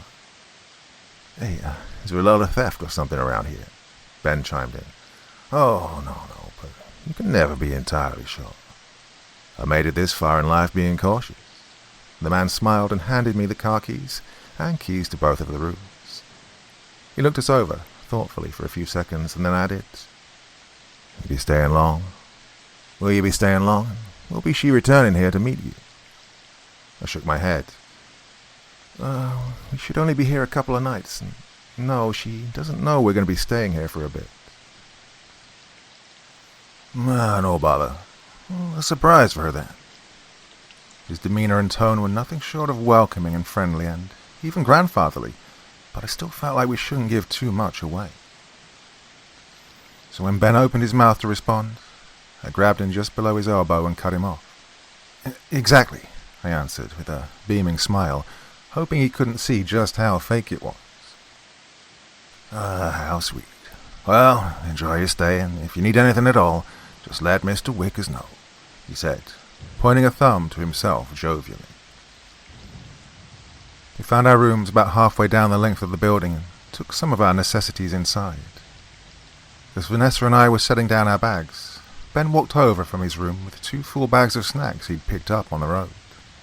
Vanessa was starving and started digging in immediately, but I wanted to check out my car before eating. So while Nessa picked through the plethora of junk foods, Ben and I walked around the building and found my car. I unlocked it and opened the driver's door. Ben walked around, doing a cursory inspection of the vehicle. I was sitting in the seat, the door still open, looking for any clues about anything out of place inside, when he opened the passenger side and got in. "That doesn't look like anything's wrong. All your tires are still here, so I guess that's a good sign," he said. I shot him a sarcastic smirk and moved my hand to slide the key into the ignition. As I turned the key to start the engine, my knuckles brushed against something. I looked down and found a small, folded piece of paper tucked in the seam of the dashboard. I carefully pulled it out and set it on my lap, opting to move the car to the front of the building before looking at it. Ben and I shared a look of curiosity, and I shrugged before shifting the car into reverse and driving it to where our rooms were. When we entered the room, we found that Vanessa had changed from rifling through the bags to having the contents dumped out on the bed all around her. Suddenly hungry, I tucked the piece of paper in my pocket as we joined her, and I focused on pigging out for the moment. "Hey, what was on that paper?" Ben asked once we'd satisfied ourselves. I leaned back and slid my fingers in my pocket to pull out the folded slip. It was folded over twice, and when I unfolded it, I immediately saw that it had a header with the name of the motel we were at. "Well, it's from here. She must have written it when she dropped off the car," I said. Ben propped himself on his elbows and gave me his full attention. I scanned the page with my eyes, not sure of what I was reading. "And?" Ben prompted. "Oh, sorry, it just says the forest gate awaits you. Find it if you dare. The forest gate is where you'll find them, if you care." I read it aloud. There was also one final sentence included at the very bottom of the page, which I paused at and then read. "Almost 15 miles, there's a broken tree." "The hell?" Ben asked. "Yeah, that's not the weirdest part. This isn't her handwriting," I said, leaning forward to hand him the note. "Are you sure?" he asked, taking it. I shrugged. The little rhyme isn't, at least. Doesn't look anything like the writing in the notebook. Looks kind of childish. He studied the paper, his brows furrowed, for a couple of minutes before looking back up at me with a confused look on his face. Vanessa leaned over and looked at it over his shoulder. "Isn't this Forest Gate thing what she talked about in her journal?" Vanessa asked.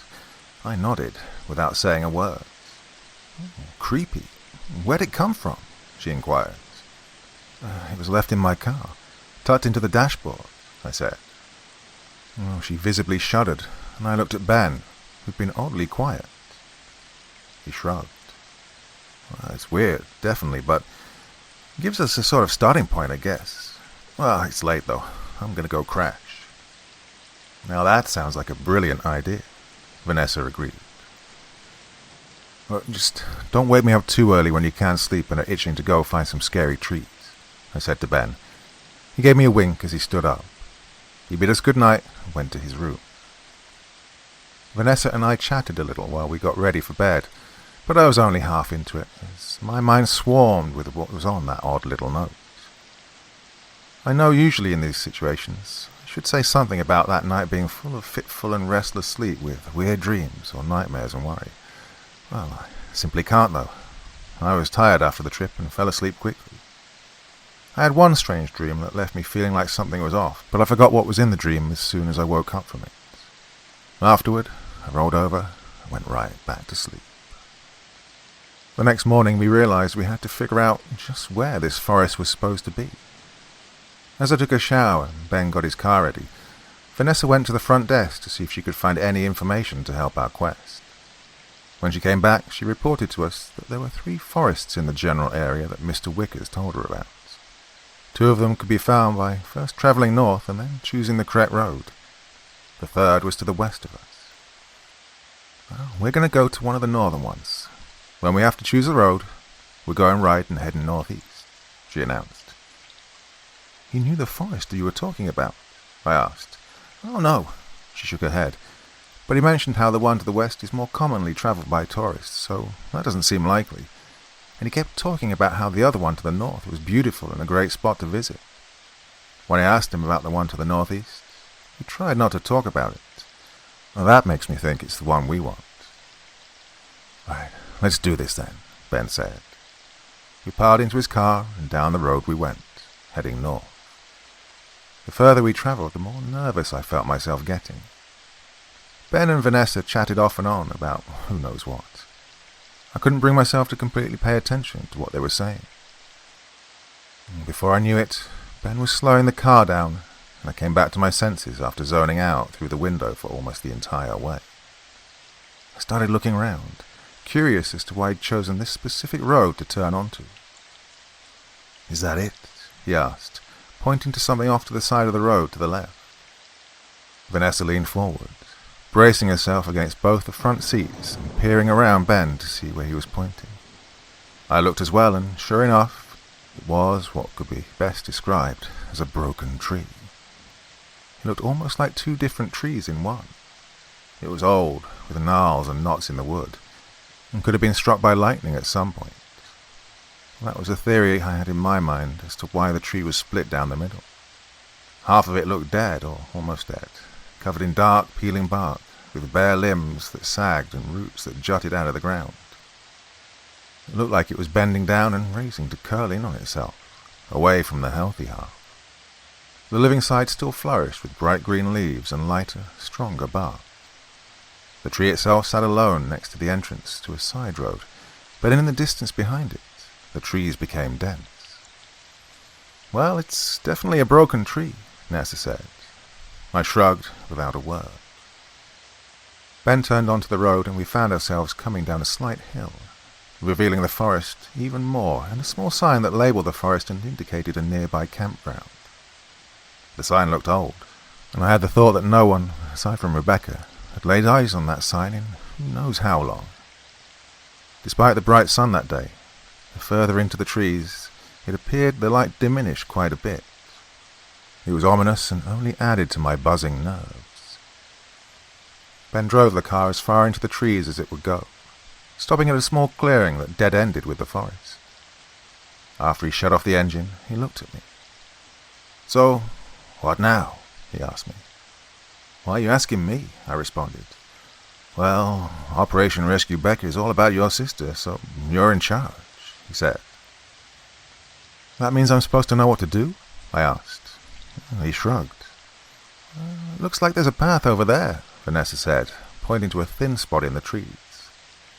We got out of the car and began down the path. It was well tread and led us to another clearing. There was a wooden table, the type with benches attached on each side. It was clearly old, and I wondered how long it might have been there. I walked to it and looked at the markings carved into the top of it. There were crude words, initials, and a single word of "don't" in large letters. Vanessa joined me in looking at the table for a while. Hey guys, I think it's this way. Ben's voice cut into my thoughts. He was standing at the edge of the clearing, opposite the table. Vanessa and I walked over to where he stood and looked into the trees. How do you know? Vanessa asked. Well, it's not a trail specifically, but it looks dead, Ben said. We looked at the ground and saw a thin path of dirt and brown grass. We all shared a look, and I realized that they might also share some of my fear and concern. It was different when we decided while we were on the road, but now, being here amongst the trees that had claimed the life of my brother, the sanity of my sister, and two of their friends, it felt suddenly and painfully real. Even more than that, it felt dangerous. No matter what had happened those years ago, whether supernatural or not, there was something in these unknown woods, and we weren't prepared. Well, it took less time than expected for us to follow the path and come to a gate. The infamous Forest Gate. It wasn't anything spectacular to look at, but gave off an unnerving vibe. It was a simple thing, made of plain metal, stretching across the makeshift path in a section that widened a little. It looked as if the gate itself had been made to fit the space between the trees. We approached the metal anomaly, and as I studied it, I saw that there was a bar on the inside of it, as if to keep things, or people like us, from going through. "Not much good that'd do, huh?" Ben said, wiggling his fingers in the space between the two bars, showing that a hand can easily fit through to unlatch the bar. I looked at him for a split second, then furrowed my brow, looking back at the gate. Guys," Vanessa said. Unlike Ben and I, she was looking at the tree to the left of the gate. I pivoted and took a step closer to get a better look at what she pointed at. She was indicating the spot where the supporting bit of iron fencing met the tree. There was no gap between metal and wood. The simple metal bars were coming directly from the tree. The top of the fencing poked through the trunk at about eye level to me, and continued its arch, breaking only where the gate section was to allow it to swing open. I followed it with my eyes and saw that it was the same on the other side. Somehow it was part of the trees, jutting out of them as if it were something natural. Nessa touched the area around the puncture gently and pulled her hand back, showing us her fingertips, which were covered in a shiny, deep red sticky substance. She looked between the two of us with a confused and slightly alarmed expression. I couldn't shake the feeling that the tree was sort of bleeding where the metal came out of it. What the hell was this? The sudden screeching tore my attention away from the gate and made the three of us look around, searching for the source. It was a cacophony of bird-like calls, croaks and whistles. There was no harmony to it, just a blast of birds calling out at once, the din a mash of different tones. I couldn't see anything making the noises, but I was sure they were coming from in front of us, beyond the gate. I started to open my mouth to ask the others if they'd seen anything, when a new sound froze the blood in my veins. Mixed in with the discordance of the roaring multitude, there was a human scream. I distinctly heard a woman's voice shriek the name Travis, and then devolve into a howl of pain. Part 2. "Abby!" Ben yelled after me. I didn't think. I couldn't. All I could do was react. I shoved my hand between the bars of the gate and pushed the bar up, unlatching it, before I swung the heavy iron toward me. It scraped against the ground, which slowed it down a bit, but it still came open without much struggle. Before I could begin to think if I was doing the right or smart thing, which I wasn't, I threw myself through the gate and began running down the path. I'd never been so reckless in my life, and even today I can't explain what it was that evoked such a response. I'd love to say it was some sort of familial bond or duty, but I can't say that for certain. All I knew at that moment was my brother's name had been called out, and I needed to find out who had screamed it, hoping it was Rebecca. I had no idea where I was going, and it took me a moment for that realization to come to mind. I stopped, only a few yards past the gate, and turned around to see my friends apprehensively stepping through. As they silently joined me, both shaking their heads at my impulsive behavior, I took a moment to look at my surroundings. It was much of the same as from the other side of the gate. The most notable difference so far was that the path of dead grass that had widened for the gate itself stayed just as wide. "Okay, 1, are you fucking insane? And 2, that was really weird," Nessa said as they closed the gap with a few final steps. "Someone's yelling my brother's name. I think it was a little more than weird," I said. "Oh, I meant the birds," she said, pointing to the leaves all above our heads. "Yeah, they were pretty loud. Did you hear it, though? Did you hear Travis's name?" I answered. "Well, I meant how they suddenly stopped when you went through the gate. Yeah, we both heard someone shout something," she said. Her eyes narrowed at me, and I could tell she was trying not to be too upset with my recklessness. I paused and looked up. I still couldn't see any of the birds or hear any flutter of wings, but the silence hit me. I was a little confused as to how I'd missed the change from blaring noise to complete silence. The only sound left was the rustling of leaves from the slight breeze. "What in the hell were you thinking?" Ben chided. Well, I had no response for him other than a simple shrug. He glared at me disapprovingly. "Are you scared, Ben?" Vanessa asked. He rolled his eyes at her. "No, but it was still stupid. She could have tripped and fallen or something," he said. Vanessa looked at me with an expression that said, "Told you so," silently referring to a conversation we'd had the previous night regarding my habit of getting distracted by things and becoming a bit clumsy. "Well, I didn't," I said defiantly. I knew it sounded a bit childish when I said it, but I wasn't about to let them be right. I half expected to turn on my heel and fall flat on my face, just for their point to be proven, but thankfully that didn't happen. I whipped back around and added, "But the voice." "Abby, you can't just go charging off because you hear something that might have been a human voice," Vanessa said. I couldn't believe her uncaring attitude about this, but when I looked in her eyes, I saw panic. I couldn't help but be annoyed at her even after I had the thought that she was trying to explain it away more for herself than for me. I spun back around after rolling my eyes. I began walking with determination deeper into the trees. I heard them both sigh, but they began following me as I walked down the path, farther into the forest. I tried to stay alert to any sounds or signs or anything that my sister had been here, but a thought invaded my mind. Rebecca had been out here for almost a week now. Why did we think she'd still be in the forest or, in the worst case, even still alive? After half an hour or so of walking without a word, I realized I was hearing something. I stopped and looked around. "Do you hear that too?" Vanessa asked. "Yeah, what is it?" I replied. "It kind of sounds like dripping," Ben said, his tone unsure of that guess. As we began trying to pinpoint the location of the sound, it became clear that it wasn't coming from any single direction, but all around us. By how soft the splashes were, it had to be nearby. We finally agreed to investigate to our left, and almost as soon as we stepped off the path, a bird in a nearby tree let out a hoarse, laughing sound.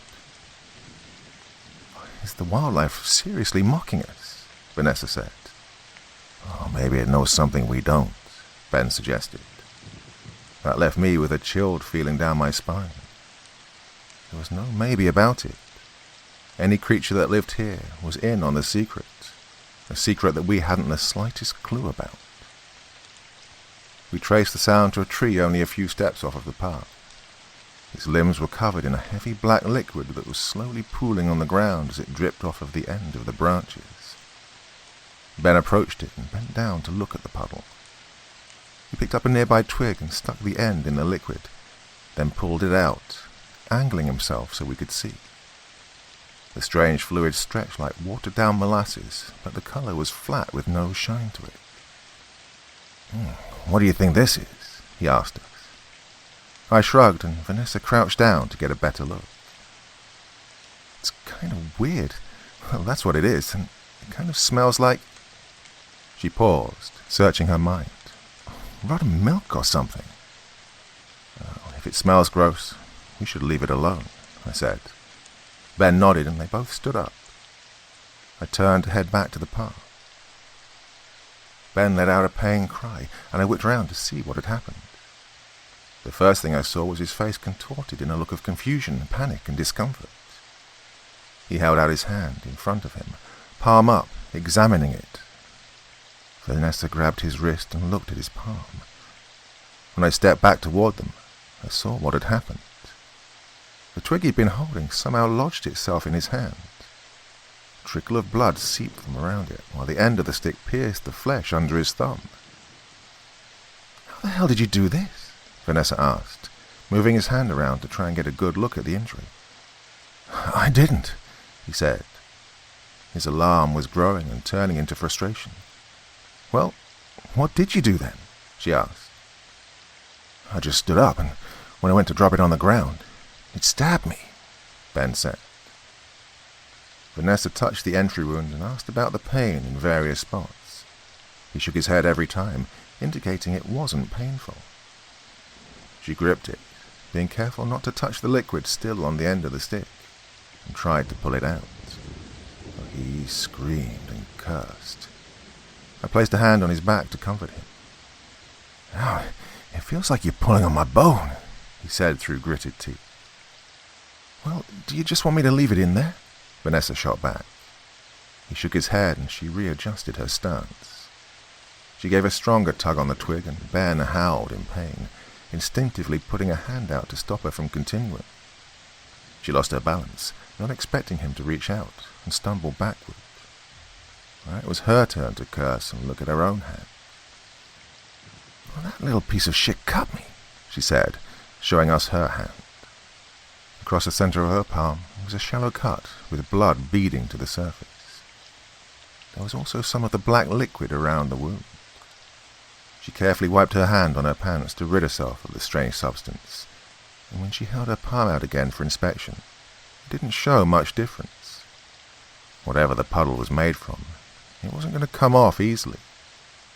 She scrunched up her nose and made a disgusted face at this. "So, what are we going to do about the stick?" I asked, gesturing to Ben's hand. "Leave it," he said quickly. I gave him an inquisitive look, and his face hardened. He didn't say another word, but began trudging to the path and then continuing on. I took a deep inhale and looked at Nessa with exasperation. She shook her head, and I could tell she was worried about him, but also didn't want to put up with him getting upset. It wasn't that Ben was an angry person, but we'd both been around him long enough to know that when he got angry or frustrated, he became cold and rude, and nothing anyone could say would calm him down. He just needed to get over it on his own, usually. Vanessa and I let Ben lead for a while, not wanting to do anything to upset him and have his anger pointed at one of us. He was the one who'd driven, after all.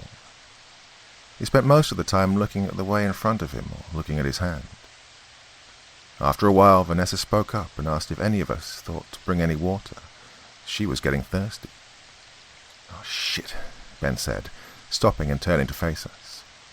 We caught up with him and stood there for a moment, feeling horribly foolish for not thinking anything through. "Maybe there's a stream or something we can find," I said. We agreed to continue for a little bit before turning around. As if the forest was trying to answer us, we began hearing sounds of water. We broke off from the path once more and began trekking toward the source. I felt uneasy for the few minutes it took us to come upon a small creek. It was shallow, only maybe a couple of inches deep with a rocky bottom and only a few inches across. Vanessa had been the first to rush over to it, dropping her uninjured hand in to try and catch some of the water. She grunted in frustration when this proved to be a difficult task due to the small size, but her head perked up suddenly. She was looking upstream when Ben and I came to stand next to her, and we followed her gaze. There, in a span of fewer than 100 yards, was a small pool with a waterfall flowing into it. "You've got to be kidding me," I said. "Let's go," Vanessa replied. "Nessa, wait. This is just too weird. You say you're thirsty and suddenly we find water. It seems too convenient," I said, grabbing her arm. "Oh, happy coincidence," she said, and brushed me off. She trudged in the direction of the pool while Ben and I shared a look. I could tell he was skeptical as well, and it was nice to know I wasn't the only one feeling like this was all too odd and a bit sinister. As we followed her slowly to the water, I chanced to ask him how he was feeling. "It doesn't hurt," he said, holding his hand up to his face. He looked at the stick jutting out of his skin with a puzzled expression. "It only seems to be painful when it's pulled on, almost like it's a part of me." I cocked my head to the side. "Can I see it?" He shrugged and held his hand out for me to inspect. We kept walking and I looked at the wound closely. The trickle of blood had dried by then, but also formed a ring around where the stick had entered his hand, making it difficult to get a good look at. I held his wrist with one hand and carefully touched the stick near the end opposite his skin. "Can you feel that?" I asked. He shook his head and I gripped it between my fingers tighter. "What about that?" "Nuh-uh. I can't feel the stick at all. It's strange. It doesn't feel like part of me on the outside, but the piece inside of me does," he said.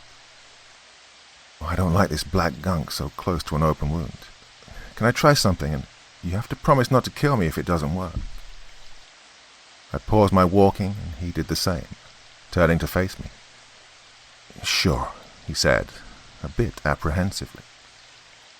I gripped the stick about halfway down with both hands, being careful not to jostle it and mostly holding it secure with my left hand.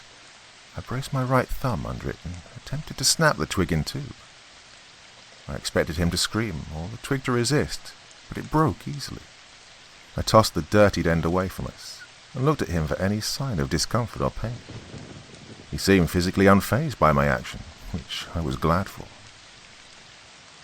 "Guys, you've got to come taste this water." Vanessa's voice came from the edge of the pool. We turned our attention to her and the water and approached.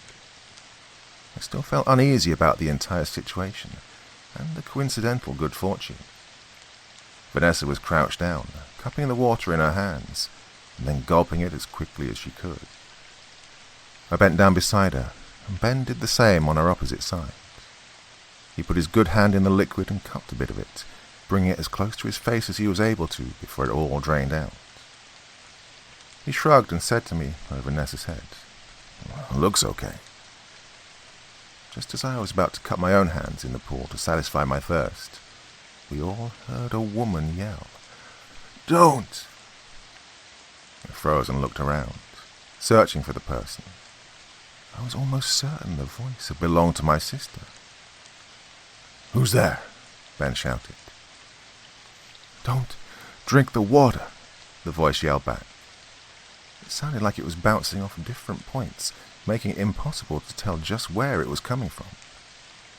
One word came from our right, another from the waterfall almost directly in front of us, the third from behind us, and the last one from the pool itself.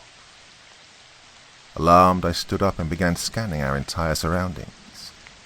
Instead of finding my sister, though, I saw a small hand gripping the rocky outcropping that the waterfall flowed from. "Hey!" I yelled to whoever was there. Childlike giggling came in response.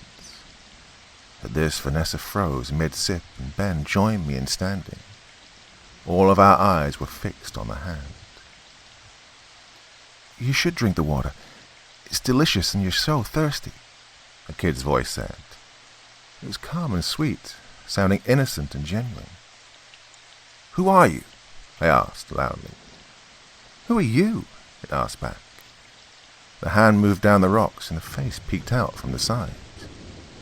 It felt like my blood stopped in my veins. "Travis?" I asked. There was no way it could be my brother, but he looked just like I remembered. He looked identical to the boy in my photo. "Travis?" The boy mimicked me once more, stepping further around. I could now see his entire body, his entire child-sized body. It was as if he hadn't aged a single day. We locked eyes, and I felt my own begin to well up with tears.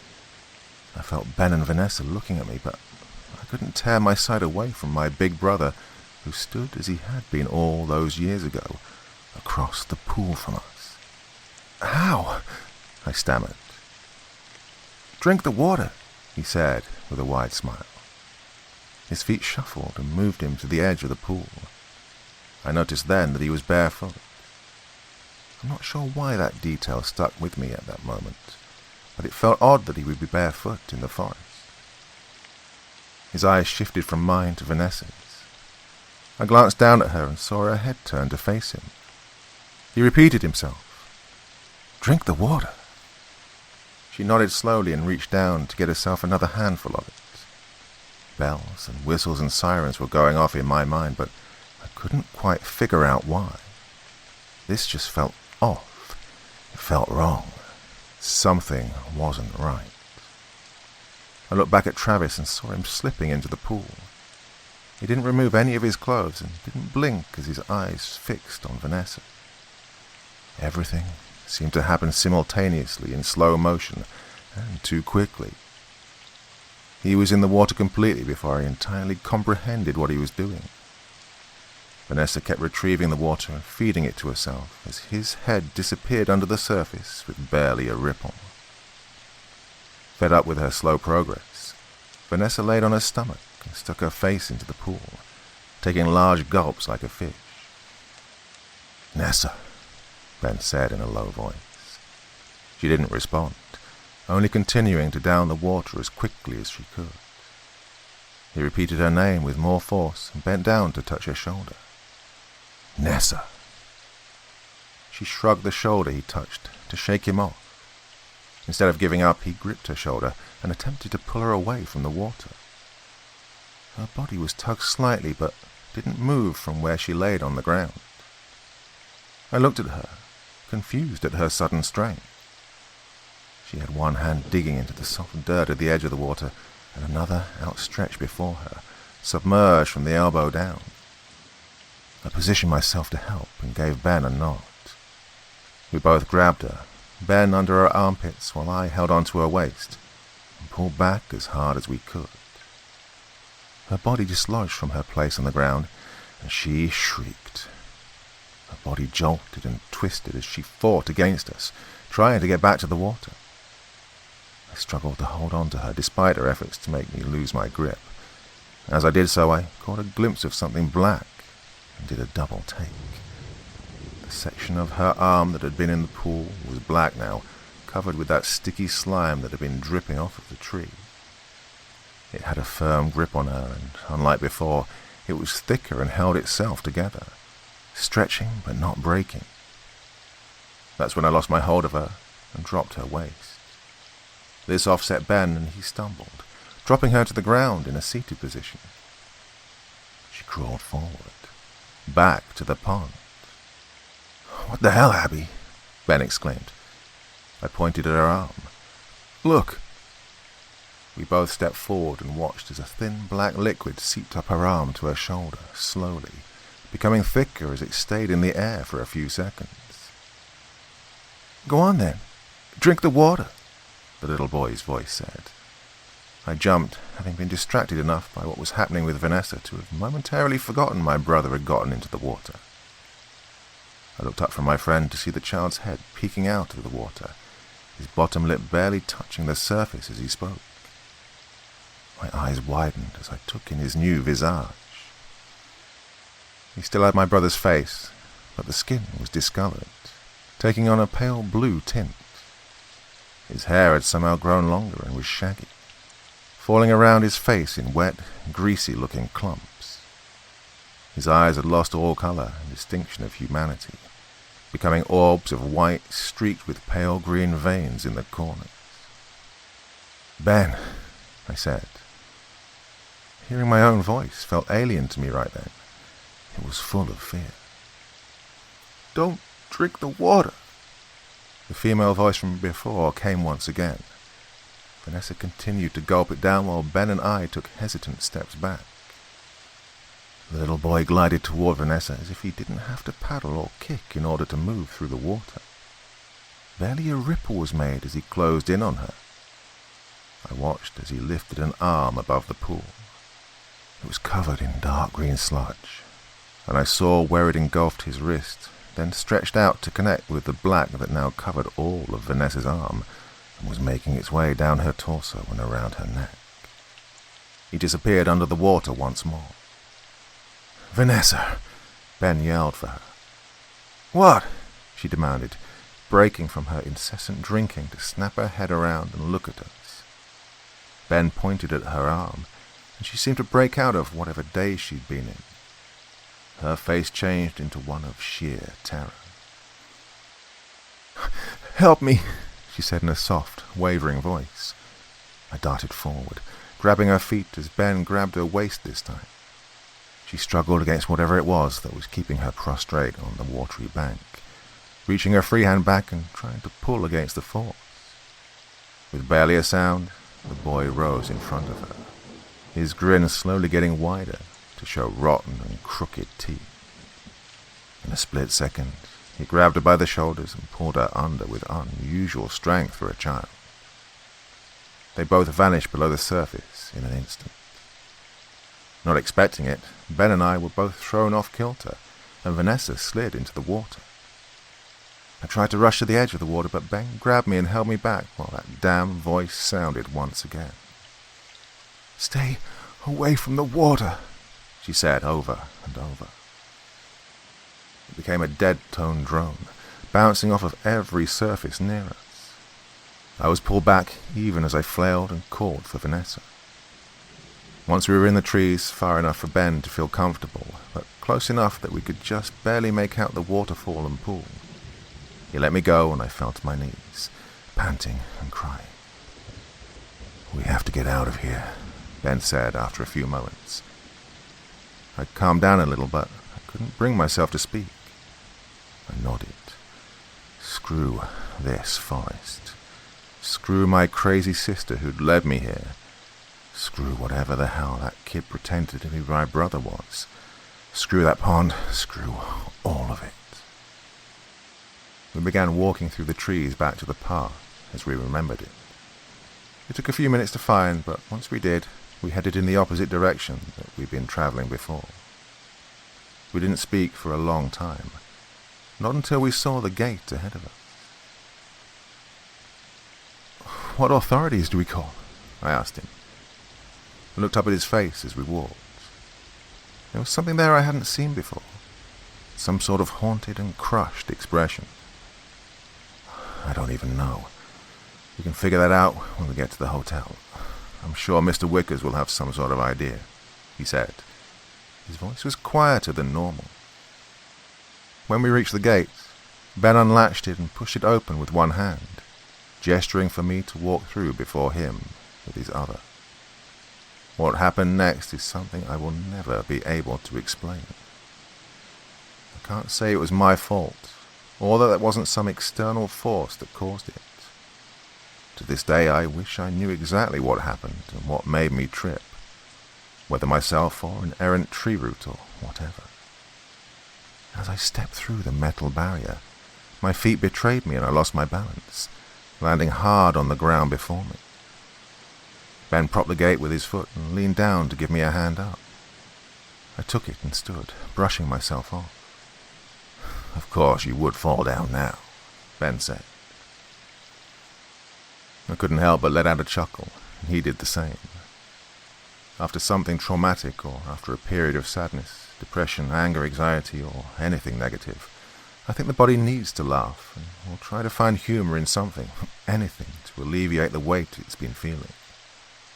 Laughter relaxes and calms the body, so it's no wonder that after being tensed up, the smallest thing can make you smile. Your mind has to be in a prime state for this, though, I found.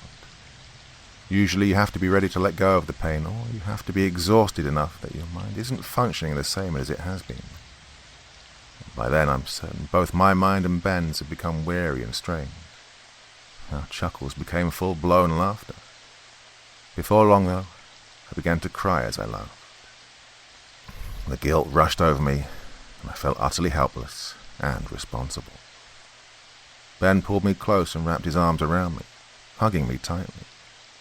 I needed it, and I think he did too. I hugged him back, and we stood there, holding each other, for a moment or two before I took a deep breath and detached.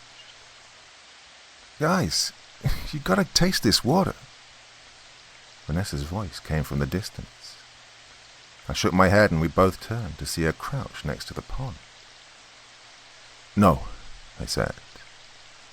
Ben's hands gripped my shoulders tighter than he meant to, but he continued staring at Vanessa. "Don't drink the water," the mysterious voice that sounded like Rebecca said from nowhere and everywhere.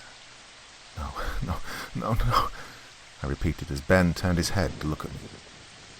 His eyes met mine and mirrored the terror that I felt. He dropped his hands from my shoulders and we immediately bolted for our friend. "Vanessa!" we both screamed at her. "What? "What's with you guys?" she asked, looking up at us from her squatting position. In the pool, just past her, ripples formed beneath the surface. A shaggy head began to emerge from the water. Vanessa heard it and turned her head to look. "Drink the water. You're so thirsty," he said as his face came full into view. Vanessa nodded wordlessly and lay down on her stomach, facing the water, gulping it down like a fish. Part 3. When I read my sister's writing in that notebook describing having made it to the gate and then finding out she was right back where she started, I thought it was all in her head. That just wasn't something that happened. Our logical world doesn't work that way. I was sure it had to have all been in her mind. She was broken by what she'd experienced, not to mention she'd been a child. Trauma can do wild and strange things to anyone's psyche, especially a kid's. She was 14 and had lost her best friends and her twin brother. What mind wouldn't be a shattered mess after something like that? Once I experienced it for myself, though, I knew that she hadn't been imagining things. The time jump was real, only it didn't play out exactly as it had before. It was quicker the second time. Before we could even reach Vanessa, the boy in the water grabbed her and yanked her in, more violently than before. His head didn't disappear immediately like the first time either. He lingered there, his sick smile showing just above the water for at least 10 seconds before he sank down and was gone from sight. "Gate, now," Ben said without hesitation. We took off, following our memories from just a short time ago. We ran until my legs began to ache and the air burned in my chest. "Wait," I said, slowing down and coming to a stop. I doubled over and tried to catch my breath. "We have to get out of here," Ben said. His tone was flustered and I knew he was trying to rush us, but his words came between panting, indicating he needed to take a moment as well. It was then that I noticed how much darker our surroundings were getting. I looked at the sky and searched for the sun. It was hard to find, but I finally spotted it through the dense canopy, sinking lower into the sky. "Is the sun setting?" I asked. Ben looked to where my eyes were trained. I think it might be," he said. "How the hell is that possible? We've only been here for a couple of hours, tops," I said. "How is any of this fucking possible?" he shot back. When I looked at him and he met my eyes, his face turned from angry to sheepish, and I assumed he hadn't meant to say it so harshly. "Let's walk, at least," I said. "We can recoup while still moving." He nodded solemnly and we began walking the path once again. I hoped it would be for the final time. I wanted to be rid of this place. When my mind had been awash with thoughts and questions on our way into the forest, this time I felt numb and had only one thought: get to the gate. Even if I tried to think of anything else, I simply couldn't. My brain had shut down and become focused on a single thing: survival. In this case, surviving meant that we had to get to that damn gate and make sure we left the forest this time. Well, this time the journey to the gate felt like it was taking longer than before, despite our running the first stretch of it. As we moved along, I regretted not having any way to tell time other than the sun, which seemed to stop moving now. I had no idea how long we were walking, but my legs ached worse than they ever had, and I felt my body becoming more and more exhausted with each step. I began to doubt my ability to even get to the entrance. I was thirsty, hungry, and ready to scream when Ben stopped suddenly and faced me. He held a finger up, keeping me quiet, and then pointed to his ear. "What now?" I whispered. Again, the forest deemed my inquiry needed a rapid response.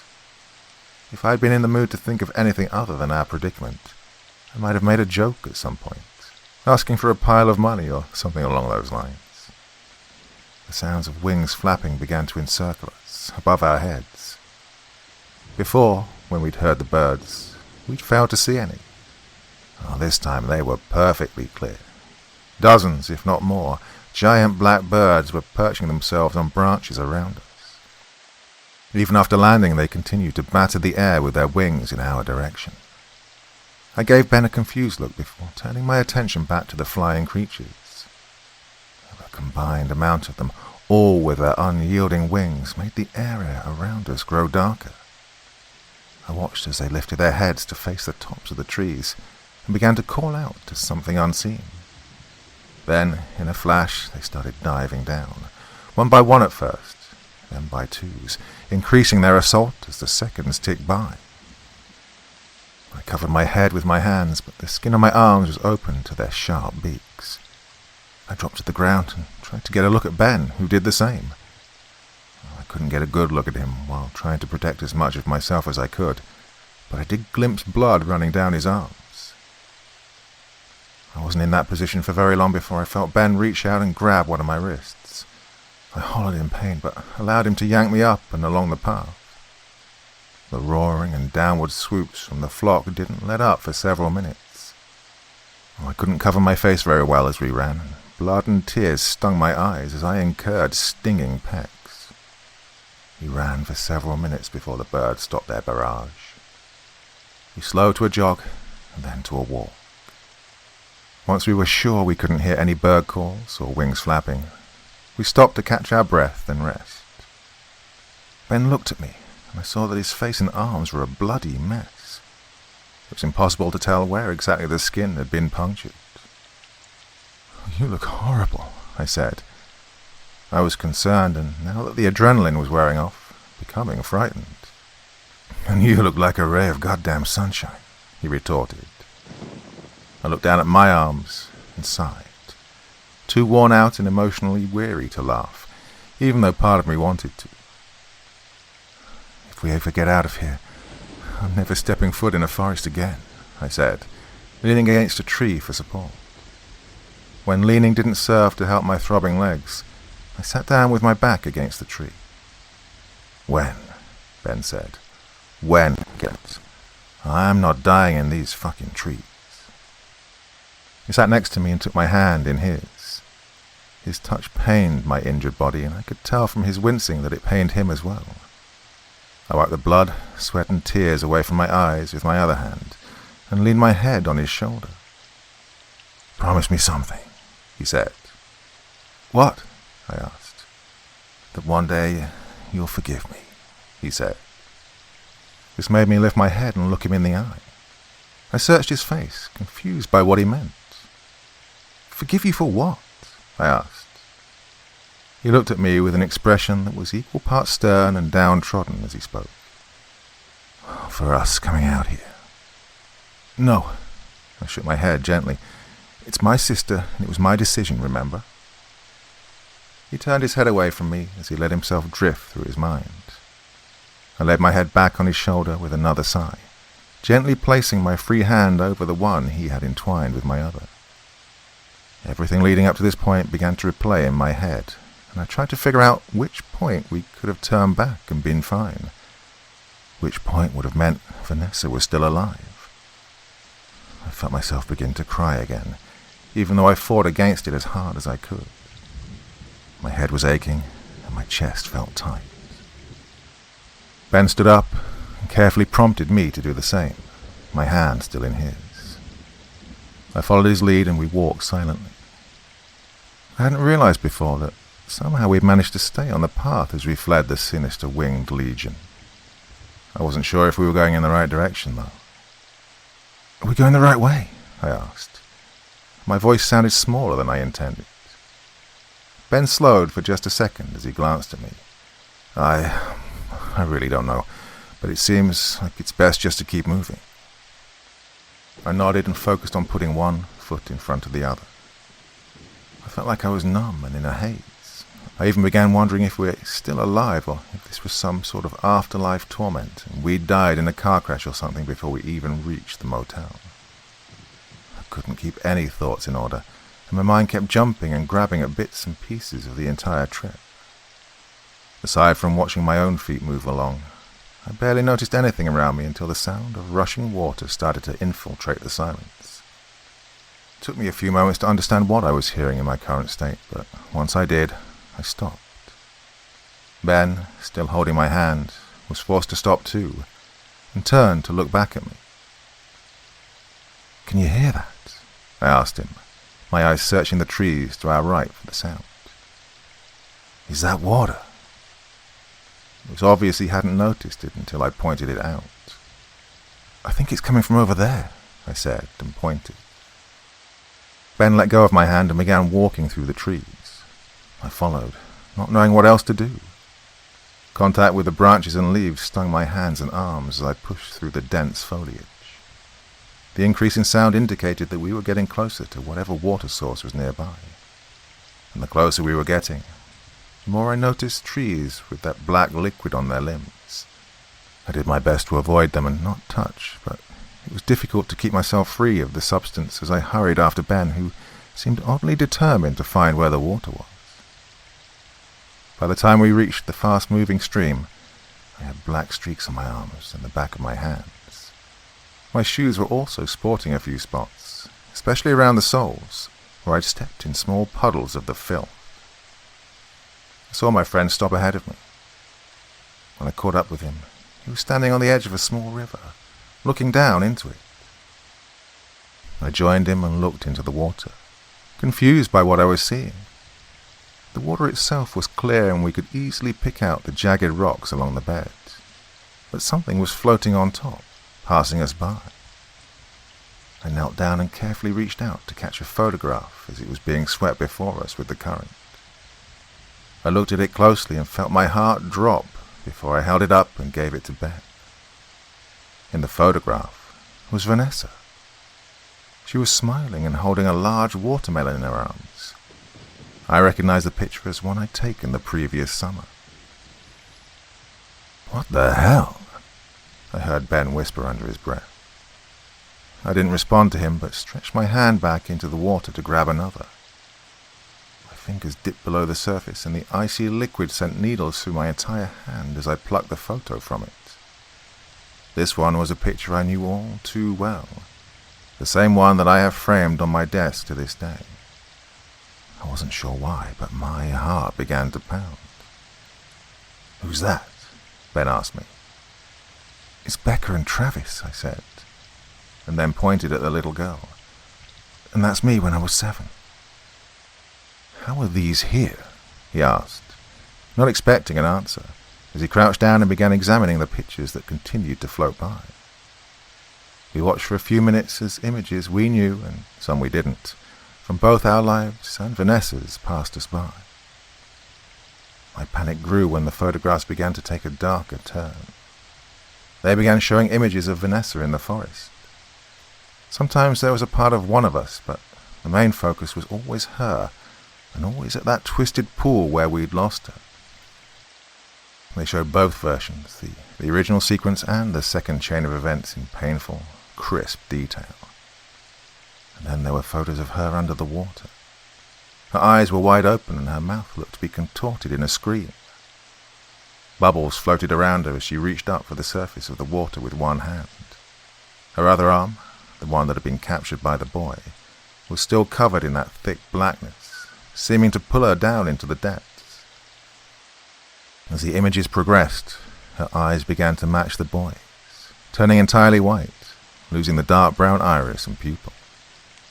Vine-like veins sprouted from the corners of her eyes and reached inward toward each other. Her skin began to change as well, seeming to slough off in chunks and strips, showing the muscle and tissue below. It didn't look like there was any blood, as there should have been. Her jaw went slack, still open but agape in a more relaxed way, a more dead way. The pictures showed her eyes closing, jumping a few frames at a time as if taken in rapid succession. I was dry heaving inches above the river without realizing until I felt Ben's arms around my shoulders, pulling me back. The last few photos I saw were all the same. Vanessa's white eyes snapped open, and something looking similar to the boy from the pool with his arms wrapped around her shoulders tight, his face next to hers. His mouth was the only thing that changed between the images, appearing as if he'd been speaking. "Drink the water," I heard his voice whisper. I screamed and flailed out of Ben's arms, backing away from the edge of the stream as quickly as my body would carry me in an almost crab-like walking position. "He isn't here." A young voice came from behind me. I froze and slowly turned my head to face the speaker. There was a young girl standing there. I didn't recognize her, but the simple fact that there was another random child in the forest made me instantly afraid. I stared at her silently, unsure of whether or not to respond or run as fast as my exhausted limbs would take me. In the end, neither option won, and I remained frozen where I was, looking up at the child. She looked to be somewhere around 13 or 14. Her clothes were nondescript and dirty like she'd been playing in the forest, but they weren't unkempt or torn. I jumped slightly when I felt a hand touch my shoulder. When I looked up, I saw it was only Ben. He offered a hand to me and I took it, using his steadiness to hoist myself off the ground. We stood there side by side, looking at the child in front of us. She regarded us with a calm expression and no words. "Who are you?" I asked her. She didn't respond, only stared at us blankly. I tried again. "What's your name?" Still nothing. "Are you hurt?" I asked a third question. After a moment of no response, Ben asked, "Do you know how to get out of here?" At this, she tilted her head to the side and looked squarely at Ben. A few seconds passed, and then she slowly nodded twice and straightened her neck once more. "Can you show us?" he asked. I was wary of trusting a random child in this forest, but so far she hadn't done anything to make us worry or believe she would kill us or anything. Still, it was unsettling how she refused to speak. I'd heard what I thought was her voice before, but I hadn't seen her, so now I was beginning to wonder if the voice had come from someone or somewhere else. I scanned the trees as Ben gently tugged on my upper arm, leading me through them. I looked back to see that the girl had turned around and begun to walk, presumably in the direction of the exit. We reached the path in a few minutes, and the girl stopped in the center of it. She turned around to face us and pointed to her left. "Is that where we should go?" Ben asked as we closed the gap between us and the child. She nodded once with the same slow speed as before. Ben and I both looked at the path in the direction she was indicating. "That will lead us," I began to ask as I turned my head back to look at her. I stopped suddenly in her absence. "What the hell?" Ben stepped away from me and looked around the area she'd been standing in. He walked over to the trees on one side and then the other. When he walked back to me, he shrugged. She had just vanished. "So, do we trust her?" I asked tentatively. I looked again to where the young girl had pointed. "Well, she got us to the path. What choice do we really have?" Ben said. We stood there for a moment. I'm sure he was doing the same as I was, internally debating on listening to her or going in the opposite direction. "What if it's a trap?" I mused aloud. I wasn't really looking for an answer and didn't realize I'd spoken until Ben responded. Could be," he said. There was a rustling from behind us. Our heads whipped around to look. I saw nothing but strained my ears to listen closely. After trying to make out if it was just the wind or something else for 10 or so seconds, I began to clearly hear footsteps. Alarmed, I looked up at Ben. He nodded to me. "Either way, it's time to go." We started walking the way she'd pointed us. Our progress wasn't quick by any means, as our bodies were more than just exhausted at that point. We picked up the pace a little when the footsteps grew a little louder. I kept looking over my shoulder, but never caught even a glimpse of what was following us. Whatever or whoever it was kept pace with us, but didn't sound as if they were trying to catch up, only follow. In a strange way, this unnerved me even more than something attacking. At least when we were dealing with the baneful birds or the creepy child, we knew what we were up against. Being followed by a patient pursuer, however, was downright maddening and anxiety-inducing. In the end, we discovered that the little girl had been helpful. We saw the top of the gate begin to loom over the horizon of the path. The second it came into view, the footsteps behind us sped up and darted around us. I looked to where they came from, but couldn't see any person or creature, only rustling leaves and branches that bounced in the air, displaced by the movement past them. Out of the corner of my eye, I saw Ben look at me and almost stop, but my resolve was steeled and I stared straight ahead. Whatever was going to try and stop us this time, bring it on. I was fed up with this forest and let anger surge through me. I thought of Vanessa, of my sister, of my brother and their friends. I thought of the countless souls and families this place had lightly ruined. I thought of the twisted creature in the pond that appeared as my brother, but wasn't. I thought of the solemn-looking little girl who pointed the way for us. I thought of the birds, and of Ben and his injuries. I thought of my own bloodied face and arms and sorrow. And I was pissed. My feet picked up speed with my determined mindset and I marched ahead, Ben trailing behind me. I didn't stop until I was a few feet away from the gate and what, or I should say who, stood before it. I wasn't surprised to find the form of my sister there, leaning against the bars. She was the same age as I was when I'd last seen her, but her clothes were dirty and torn in places.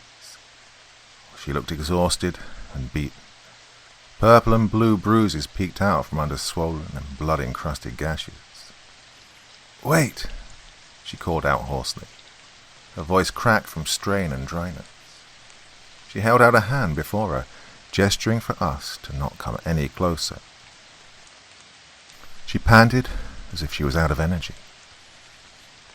"I'm not going to be fooled by this. We're going to leave," I said. I planted my feet firmly where I stood and held my head high.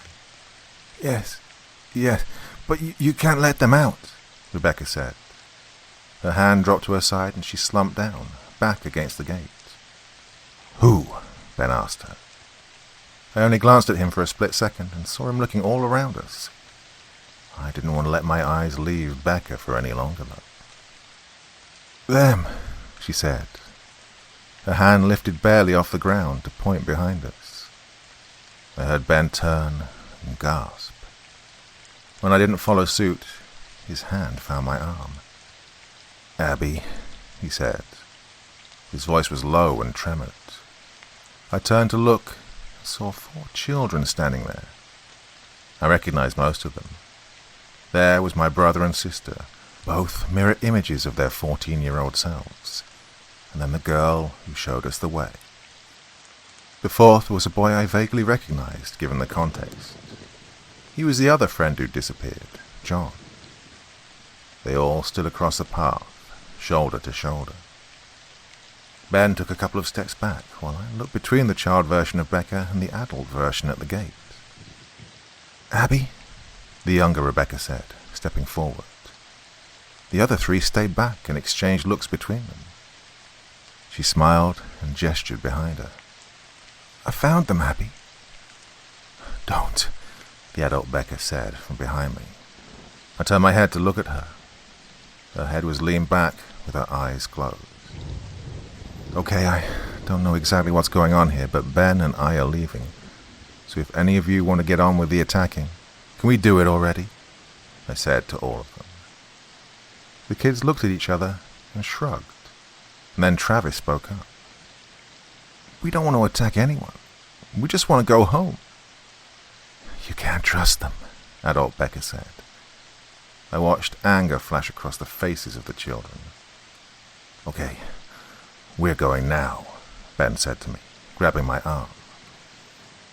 "Wait," little Becca said. "Please, Abby, please take us. I found them, see? I found all of them. We can be a family again." I felt a pang of guilt for the thoughts I was having.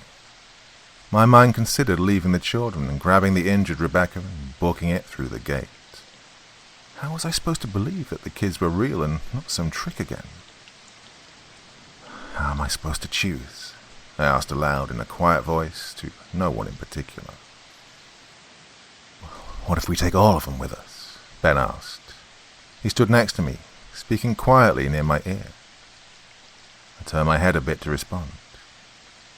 They can't all be good though, right? And how would the kids still be here after all these years?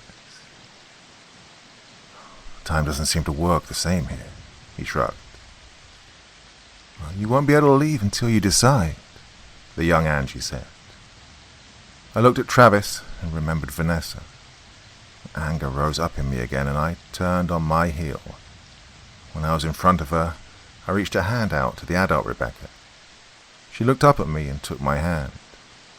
She struggled to her feet and gave me a small smile. Ben joined us and lifted the latch for the gate. It opened with a creak, and we began to walk through. Ben and I on either side of Rebecca, helping her walk. Her legs seemed shaky and hard for her to stand on or walk with. So we walked very slowly over the threshold, but before we could make it all the way through, Becca was yanked backward out of our grasp. "Becca!" I yelled as I spun around and saw 3 of the children holding her. The 4th, the younger Rebecca, stood a few feet away, arms crossed over her chest and an angry expression. There was something deep and dark there. Ben and I lunged forward. I grabbed Rebecca and Ben kicked and pried the kid's hands away from her.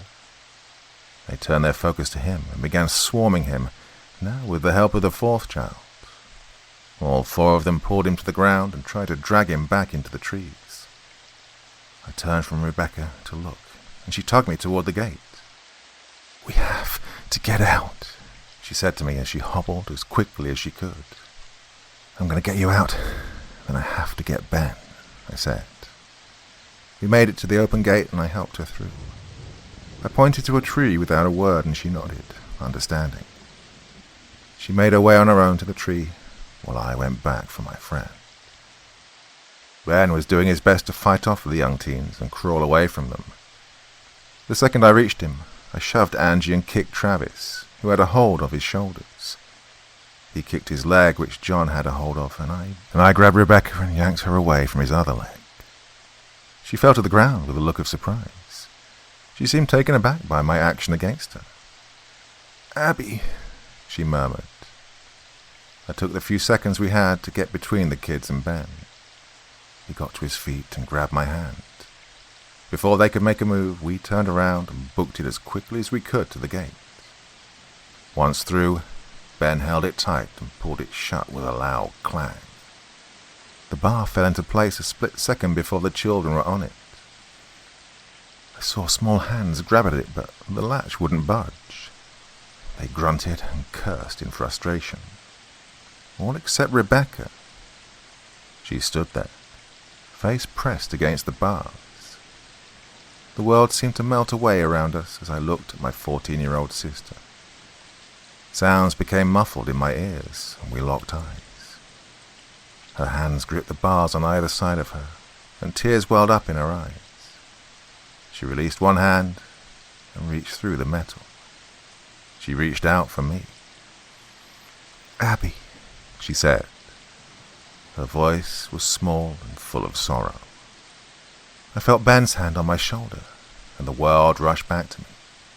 I looked up at him, and he gently squeezed my shoulder.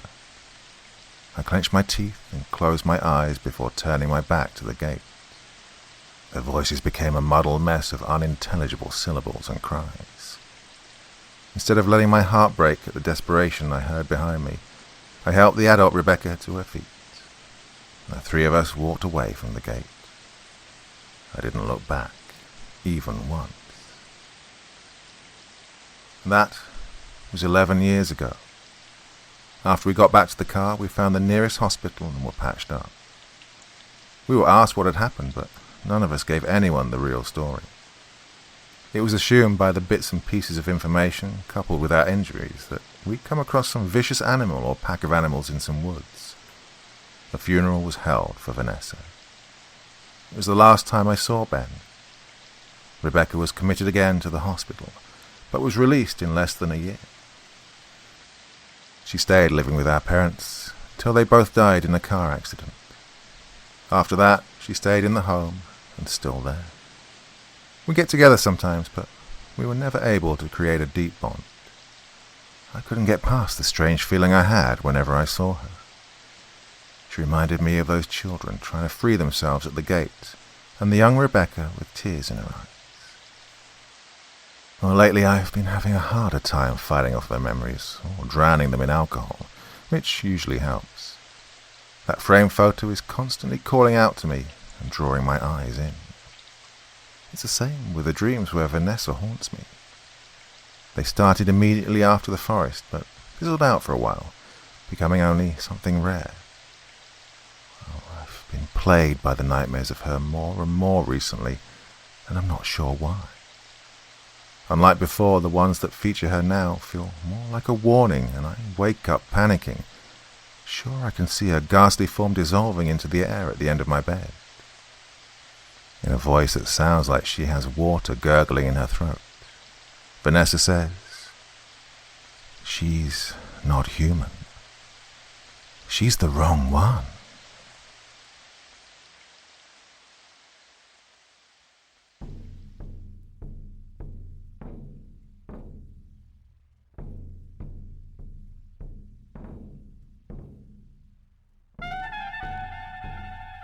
And so once again, we reach the end of tonight's podcast.